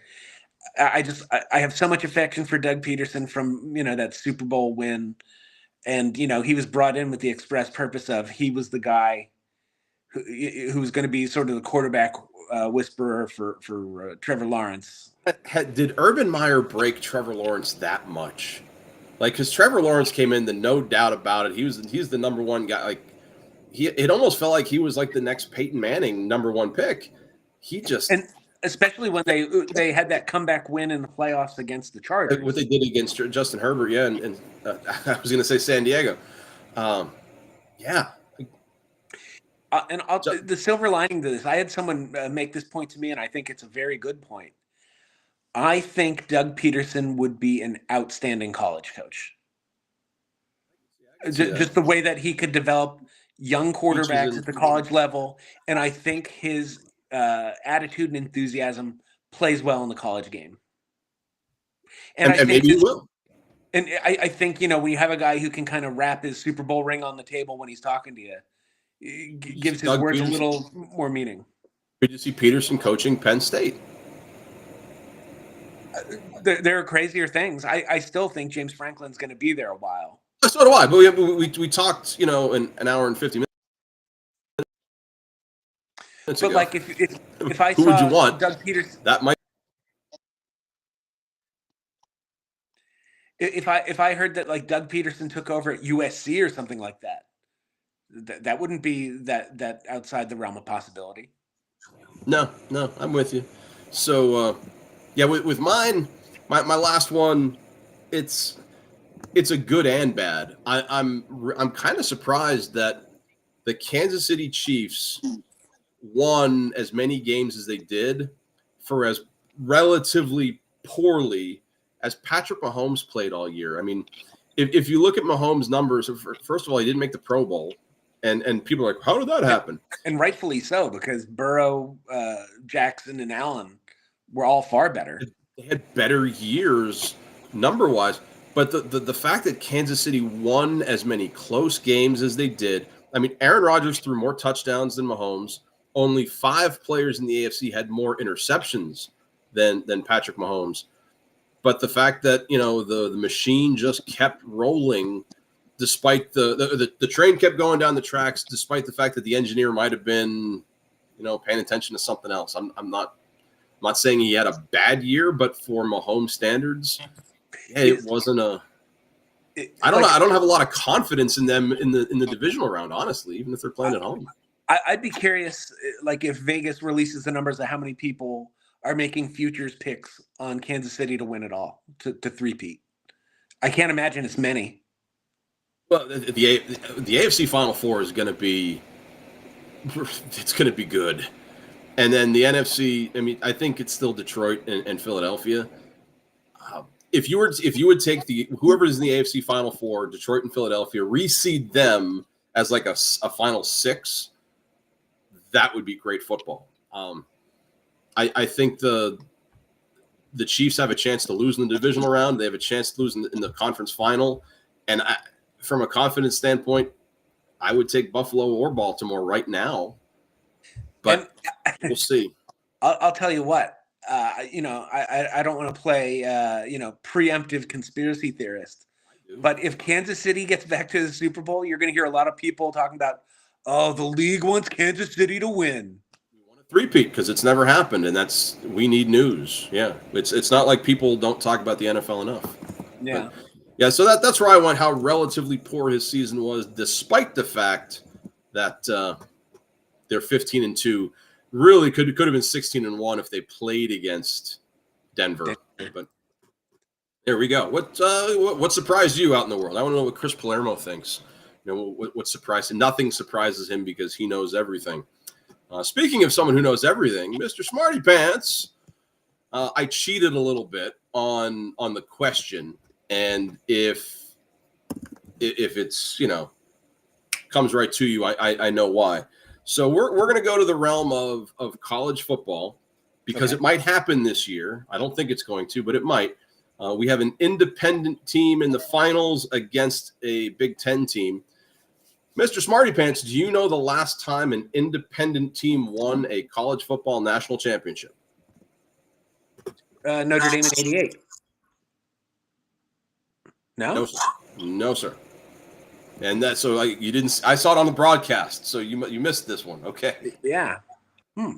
Independent. It happened more recently than 1988. Amazingly. An independent to win a national title since '88. Let me run through the years quick.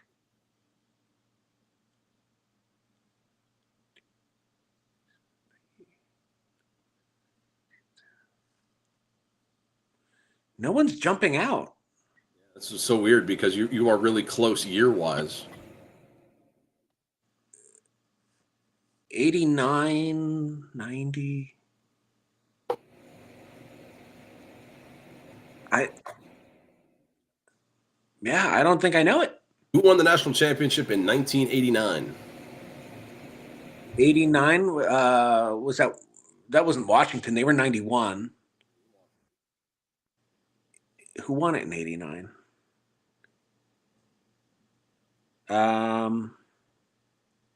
Why can't I remember who won it in '89? 90 would have been. Oh my God. I can't remember who won it in '89. Oh, the U? Miami. And I would not have known this. I would have put them in the Big East, but they were a registered independent in 1989. Oh my God. I thought they were affiliated too. I had to verify that, and I did, but that was an ESPN broadcast question. I thought, well, if he's watching, he'll get this. But you were a year off. But I'll tell you what, I think you're going to make it up here. Okay. I would get 0 on this list. So list wise, we talked about some of the famous celebrities we wanted to work with, and if you know, the 82nd Golden Globe Awards were just on Sunday. And if you weren't lucky enough to score a ticket, you got to watch it on CBS. I don't know if you watched. Award shows aren't really my thing. I think my family was a little bit miffed that Wicked didn't do a little bit better, especially for Cynthia Erivo, who didn't win Performance of the Year, or Ariana Grande, who didn't win the supporting role. Really, the only thing Wicked did win was Cinematic and Box Office Achievement, which is like the new award. Yeah, because it's high earning. Did you see Wicked yet? I have not. No, so we can't even talk about Wicked yet. Someday you'll get out there and you'll watch it, and I can give you my complaints, which are numerous. But the question I had for you, list wise, can you name? And it's a top 12 list here. Can you name the actors, actresses, whatever, who have the most Golden Globe awards? Okay. And this is film and TV, I believe. If I were to understand what I understand about this list or these humans, because I know Robin Williams won a lot of Golden Globes. Robin Williams is not on the list though. Because I was only thinking about him from movies. What about Jim Carrey? Jim Carrey is not on the list. These are older. Older. Okay. And you're saying it's combined both TV and movie? The list, I see movie actors and TV actors. This one guy I know has done both. Well, so because usually Golden Globe winners end up winning Oscars, I'll say, and I know Katharine Hepburn won 4 Oscars. I'll say Katharine Hepburn. Hepburn's not on the list. What about Daniel Day-Lewis? Daniel Day-Lewis not on the list. Oh. It makes me feel bad. I wouldn't even get those names. So, what about? All right, I'll go to someone who was in TV. And what about Mary Tyler Moore? Not on the list. Not on this. And I'm going off of what Wikipedia said too. So, you're saying how many Golden Globes did the person with the most win? Let me start. 8 Golden Globes. The person is credited with 8, according to Wikipedia. Okay. And you're saying like older, like 50s, 60s? Oh no. This person's been in movies recently, like in the 2000s. She is an older human, though. What about Barbra Streisand? Barbra Streisand. That's a good guess, though. I think.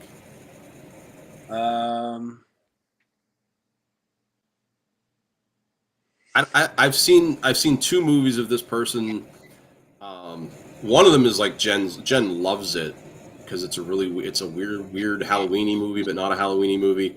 The movie I actually like watching this person. Not Bette Midler. Another good pick. Another good guess, though. I was thinking maybe it was Hocus Pocus. It's less Halloweeny than Hocus Pocus. There's actually a Broadway show of it now. Not that helps. I like her. We talked about John Krasinski in The Office. Oh, Meryl Streep. Meryl Streep. There you go. So Meryl Streep played the Devil Wears Prada, and that's like Michael Scott likes that show. Get me Armani on the phone. Yeah, I should have gotten Meryl Streep quicker than that. So now there's the next one is they're tied for second. Each of these characters have 6. What about someone like De Niro? De Niro's not on the list.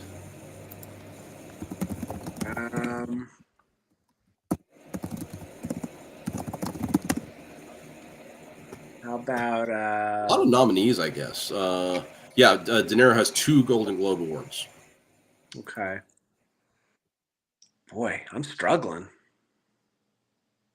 So this guy is, in my head, much more famous for his role on one television show, but I have seen him in movies that are not good. Good. They were good for me. The movie I'm thinking of was there was a murder in the White House, and he led the cover up effort. Clint Eastwood, Murder at 1600. No, Gene Hackman. no, not Gene Hackman. Different. Different murder in the White House movie, I guess. Oh no, it was that. No, it was that. Because there was Absolute Power, and then there was also Murder at 1600. It was Murder at 1600. Well, Absolute Power was Clint Eastwood and Gene Hackman. So Murder at 1600 had Wesley Snipes and I don't remember who else was in Murder at 1600. Doctor from MASH. Alan Alda? Alan Alda has 6. That makes sense. I only know that this woman was the original. This is a great story. I told Jen this. In the animated Beauty and the Beast, this person. Angela Lansbury? Yeah, Angela Lansbury did a one-shot voiceover song of the song Beauty and the Beast. After a night where like her plane, where they flew her in, the plane had problems. She was up all night. She did a one-shot take of this song. Absolutely amazing. Yeah, Angela Lansbury has 6. What about Michael J. Fox? Michael J. Fox not on the list. This lady is. I mean, the name is. I mean, I know the name. I can't think of something that I would have seen her in. What AI says is her deft portrayals of charmingly eccentric characters and her interest in mysticism and reincarnation. Oh, Shirley MacLaine. Shirley MacLaine. Hey, look at that. I mean, that helped you. I have no idea what her interest in mysticism. Yeah, that was like a running joke in the 80s. She wrote a book about how she was like she'd been reincarnated like 1,000 times or something like that. There you go. Front row Lakers game. Oh, Nicholson. Nicholson has 6 as well. And then, I mean, some of these I would have a hard time coming up with. What about this? Is going to be a random guess, but what about someone like Helen Hunt? No. Okay. Not on the list. Helen, I'll check it for you. Helen Hunt. She would have won for As Good as It Gets, and then probably a few times maybe for Mad About You. That's Oscar.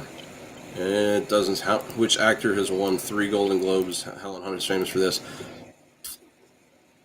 A lot of nominees.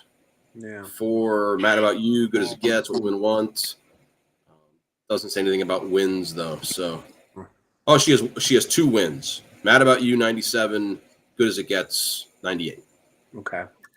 So I mean, I have a hard time with clues. As I give you one last guess. Yeah, One of them has a show named after her. Carol Burnett. Carol Burnett. Yeah, there we go. The other one's Ed Asner. Oh, sure. Laura Dern. Tyler Moore and Lou Grant. Yeah. Laura Dern has 5. Wow. Nicole Kidman has 5. Okay. Jessica Lange has 5. Rosalind Russell has 5. Okay. And Kate Winslet has 5. Wow. So you're more the award guy. So, yeah. Apparently not. For the Oscars, get yourself. The Oscars is my jam. Yeah, I'll be okay with the Oscars. I have to come up with some weird category, like which animated movie has the best music or something. And so we stumped you this week, and because we kind of did the confidence rankings are like our rank roulette. I have a weird bracket for you, and I'd be interested to see if you know the theme. Okay. And I'm just going to give you the 2 things, and you tell me what you think is better. Okay. And if you don't know what they are, dude, that's okay. So in game number 1, we're going to do, just pick one, Cosmic Run Regeneration or The Colonists.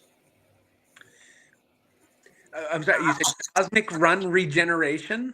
Cosmic Run Regeneration or The Colonists. I'm not sure I know enough to. I guess I'll say Cosmic Run Regeneration. Cosmic Run. Okay. Now we have Cuba or Energy Empire. Cuba, because I know what that is. Space Base or March Madness. March Madness. And then the last game in the first round, Stone Age Vegas Showdown. Vegas Showdown? Vegas Showdown. Okay, round 2 now features March Madness and Cuba. March Madness. March Madness. And then the other semifinal is Vegas Showdown and Cosmic Run Regeneration. Vegas Showdown. All right, our championship game, the Ohio State Notre Dame of bracket busting, Vegas Showdown or March Madness? I'll go March Madness. I you know what? When I put this list together, I thought to myself, I bet you that's where he goes. As far as theme-wise, you have any idea what this is? Is it video game related? Close. Take the video out. All right, so board game related? These are all tabletop games that are in my top 10. The Oh, other okay. 2 games in my top 10 are Lords of Baseball and Air Baron. I think you might have heard of those. That's why I took them out. Yeah. So I ranked them in terms of how much I like them. And March Madness, sadly, is a first-round exit for me. Vegas Showdown wins it all, though. I mean, so you got him in the finals, which when I put this together, I thought, he has no idea what these are. It'll be funny to see what he says.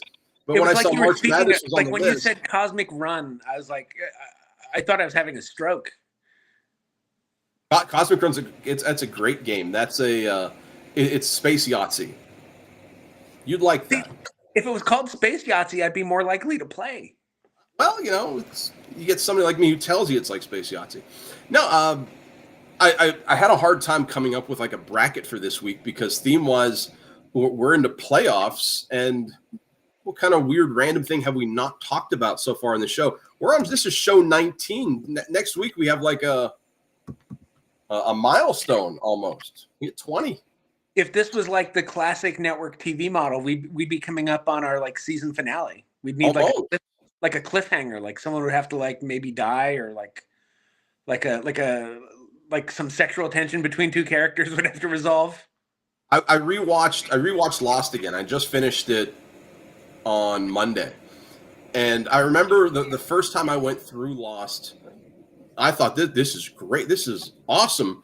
I remember there was a lot of complaining or just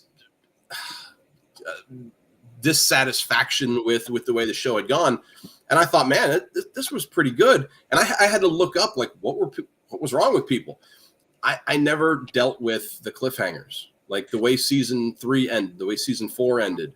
The way season 1 ended, I remember people were very angry. Where the next season just started for me, though, so I didn't have to wait a summer. When the camera goes down into the hatch and then it fades to black, and people were like, "You can't do that to us," and I was like, "What do you mean? That's a perfect cliffhanger. Why wouldn't they do that? You're gonna watch, aren't you? Like, that's why it's a cliffhanger." So the first time Lost is very much to me like Pulp Fiction. Like, I needed the second watch through to understand season 6. I had zero clue what was going on. The time travel of season 5. Oh wait, spoiler alert! Sorry if you're just watching this. That had kind of messed with my head. So when season 6 started and they started introducing Jacob and the Man in Black, I was like, "What is going on here? Who are these people now?" But the second time through, after I saw how it ended, I could start picking out like, "Oh, that's what's going on." And this time now was the third time through. I really it had been a while. Like it might have been 4 years since I saw it the second time. So I forgot a lot. Like I remember texting you like, "Who's Mrs. Clue here in season 2?" Like she barely very forgettable character. And you know, I totally forgot a lot of what happened in season 5. I'm like, what? So I got to feel that again, which was really cool. But I didn't get any of the cliffhanger, like I have to wait now. But as far as, you know, whatever we were talking about, and like for me to come up with like a bracket of things, I mean, come up with something that he's never heard of, and here we go. So Speaking of time travel, you want to feel super old? I already do, but If they were to make a reboot of Back to the Future, 1995 and or something like that. Marty McFly would have to go back to 1995 to try to make sure his parents end up getting married. Juniors in high school, like, yeah, no, in 95, We were getting ready 95 for we the might still, Enchantment Under the Sea dance, of course. we might, we the Enchantment Under the Sea dance at the end of the year would have been our sophomore year Yeah, because that was yeah. 94, 95. So like, I don't know what our equivalent would have been, like the semi, like Semi November. would have been in October or November. Yeah, it's like Yeah, the that prom. was like the Saturday after Thanksgiving of '94. So like the 95 would have been our junior year semi. I think I went to that one with Beth Stashevsky, and um, yeah, like my semi dates were weird, like because I didn't have a girlfriend at that time, so it was just like, let me go with a friend of mine who wants to go. Yeah. Like our senior year, I think is when I went with Chrissy Ringlaven, who is one of our Notre Dame fan friends, who's all super happy about the finals. So shout out to Chrissy out there. If she's lasted 2 hours and 20 minutes, I don't know if she watched. My goodness. We're not going to get 3 hours this week, at least. We're routinely going longer than like the actual Golden Globes broadcast. Which, I mean, did you watch any of it? I didn't. You didn't? I watched Lions Vikings, and then I just Did like, because I like Nikki Glazer as a stand-up, so I watched like her like different like bits on like social media.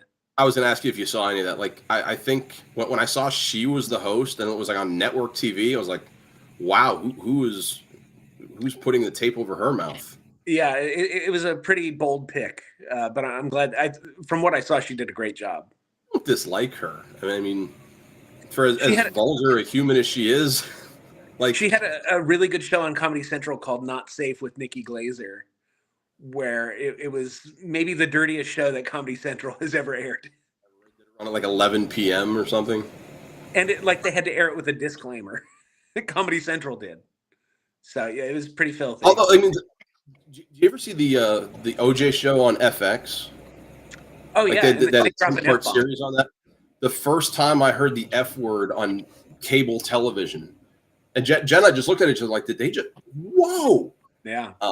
So I mean, after 10 o'clock, I guess nothing matters. There's no rules. We don't care. You know, and this is another little something to make you feel old. When that the People versus O.J. Simpson was airing on FX, I was working at the paper. I had an intern, and she was really enjoying it. So like after, like the next day after each episode, like we would talk about it, and she was like whatever, like 23 or something like that, 22. And it was the episode after the one with the Bronco chase. And she was like, the NBA Finals game. Yeah. And she was like, yeah, like it was a good episode, but I thought like they didn't have to make it so like over dramatic like that. Like, and I was like, what do you mean? She's like, oh, like with the Bronco chase. And I was like, no, that really happened. Like 95 million people watched that on a Friday.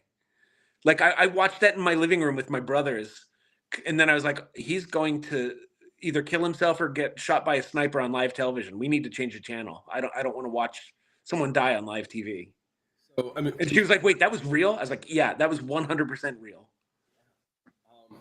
I don't know what it's called, but like my father could tell you exactly what he was doing when when the news about JFK came out. Yeah, like, my dad failed his driver's test. I'm sure you could tell the entire story of 9/11 2001. Like that concept of like that memory is so vivid. Do you remember where you were when the OJ verdict came out? Mr. Rutsky's class. You were in Rutsky's room. I was in Mr. Connolly turned on the radio. Now this is Mr. Connolly now, who was one of the strictest teachers you and I ever had. Yeah. So he turned on the radio. He let us listen for like 6 minutes or whatever. They came down with the verdict. He turned it off and he's like, okay, that's that. And back to math. Like, wow, really? Like, we were in Rutsky's class, and we were like, Mr. Rutsky, please just put the TV on for 5 minutes. They're going to read the verdict, because they were doing it at like 2 o'clock Eastern, like, you know, whatever time it 11 o'clock Pacific. And Rutsky was like, no, like unless they're reading it in Spanish, we're not putting the TV on. You know? Man, we're just sitting there like, ustedes, tú, you know, and then some kid just comes tearing down the hall like a town crier. He's not guilty. He's not guilty. And then Rutsky closes the door and goes, well, there you go. Not guilty. Ustedes, volvemos. Cognate hair, it's a cognate. Infinitive. So, that's a distinct memory I have of that. And but imagine watching that series then. Yeah, the 23-year-old intern who didn't live through it. I remember where I was when the Bronco chase started. We might have been hanging out because I was at the Bowl Arena. It was a Friday night. Yeah, Friday in June. I mean, and sure. It was the last day of school for 9th grade. I don't have that clear memory of it. That was the blizzard year when we had the week off for the blizzard. That's why school went so late, because that would have been June 17th of 93. And I remember everyone stopped what they were doing at the Bowl Arena because you could see the white Bronco on the freeway. And everyone was like, oh my God, O.J. Simpson killed 2 people and he's running to Mexico or something. What's going on? That was a good series. Generally like that. I read the book that it was based on too. It was weird seeing Ross as Robert Kardashian as one of the he was bad. He was almost as bad. Was Travolta in that? I want to say he was. Robert. No, he was bad. The last 2 things I remember seeing John Travolta in, that was bad, and for some reason it was over the summer. Movie. I had nothing to do, and I knew it got bad reviews, but I decided to watch the Gotti movie anyway. They had a really good opportunity. Did you see the HBO movie Gotti? Yeah, with Armand Assante. Yeah. Awesome, absolutely, spot on. If you read the books, that is almost the best mob movie ever, quite honestly. But what they had an opportunity with the second Gotti to really delve into John in prison and his relationships with people from prison, but they didn't. They decided to rehash and retell the other part of the story. I'm like, we know this already. This is bad. And it was, oh, dude, it was awful on many levels. That's like the point I was making about Chalamet and the Dylan movie. We don't need to retell a story everyone knows. I was talking with my brothers last night about if you know who Syd Barrett is from Pink Floyd. He was one of the founding members of Pink Floyd, and then he got put in an insane asylum. And so Pink Floyd found fame after he was ruled insane. I would watch a Syd Barrett movie. That's a story people would be riveted by. Yeah, well, just now hearing that, yeah, I'm in. Sign me up. Yeah. And look, if Chalamet wants to play Syd Barrett, great. He can do it. He's a pale guy with dark hair. Sure, Chalamet. Let's get him. The only Pink Floyd movie I'm aware of has a really awkward scene, and nobody needs to see that again. So The Wall. Yeah, The Wall and the mirror scene. So yeah. So that's a good way to end the week. What are you doing this weekend? You watching plans? A lot of football. We're going out to dinner with one of Jen's coworkers. It's her birthday. So the last time I remember going out with these people, we went to a pizzeria. The pizza was awful, but it was like an arcade too. It was the Chargers Jaguars playoff game. So we'll see if we get some kind of similar comeback at the Deal birthday party. So. Yeah, who do we get today? It's Steelers Ravens. Is that the primetime game? That's one way to check our. We have Syracuse Boston College basketball, and so the Chargers and Texans are the early game, and the Steelers at Ravens are the night game. Yep. Oh, okay. And then is it 2 or 3 games tomorrow? Denver, Buffalo, Green Bay, Philadelphia, and then Tampa, Washington. Washington's in primetime? 8:00. I'm surprised they didn't make Philly, Green Bay the primetime game. I knew they were the 4:30, but I wonder if that's network related though, because no. Yeah, NBC has the night game. Yeah, Fox would have the NFC game. I don't know. And then Monday night we have Rams, Vikings. From Arizona. That'll be a fun one. Weather tonight in Baltimore, 31. So not exact. I liked watching playoff games where like the temperature gets to like 6. Yeah, I like seeing the breath coming out of the face masks. You're not gonna get that with the Ravens tonight though. It'll be cold. There'll be some lunatic without a shirt on, guaranteed. Not me though. But for those of you out in the world, I hope you guys have a great week. Do good things for good people, and we'll see you after later.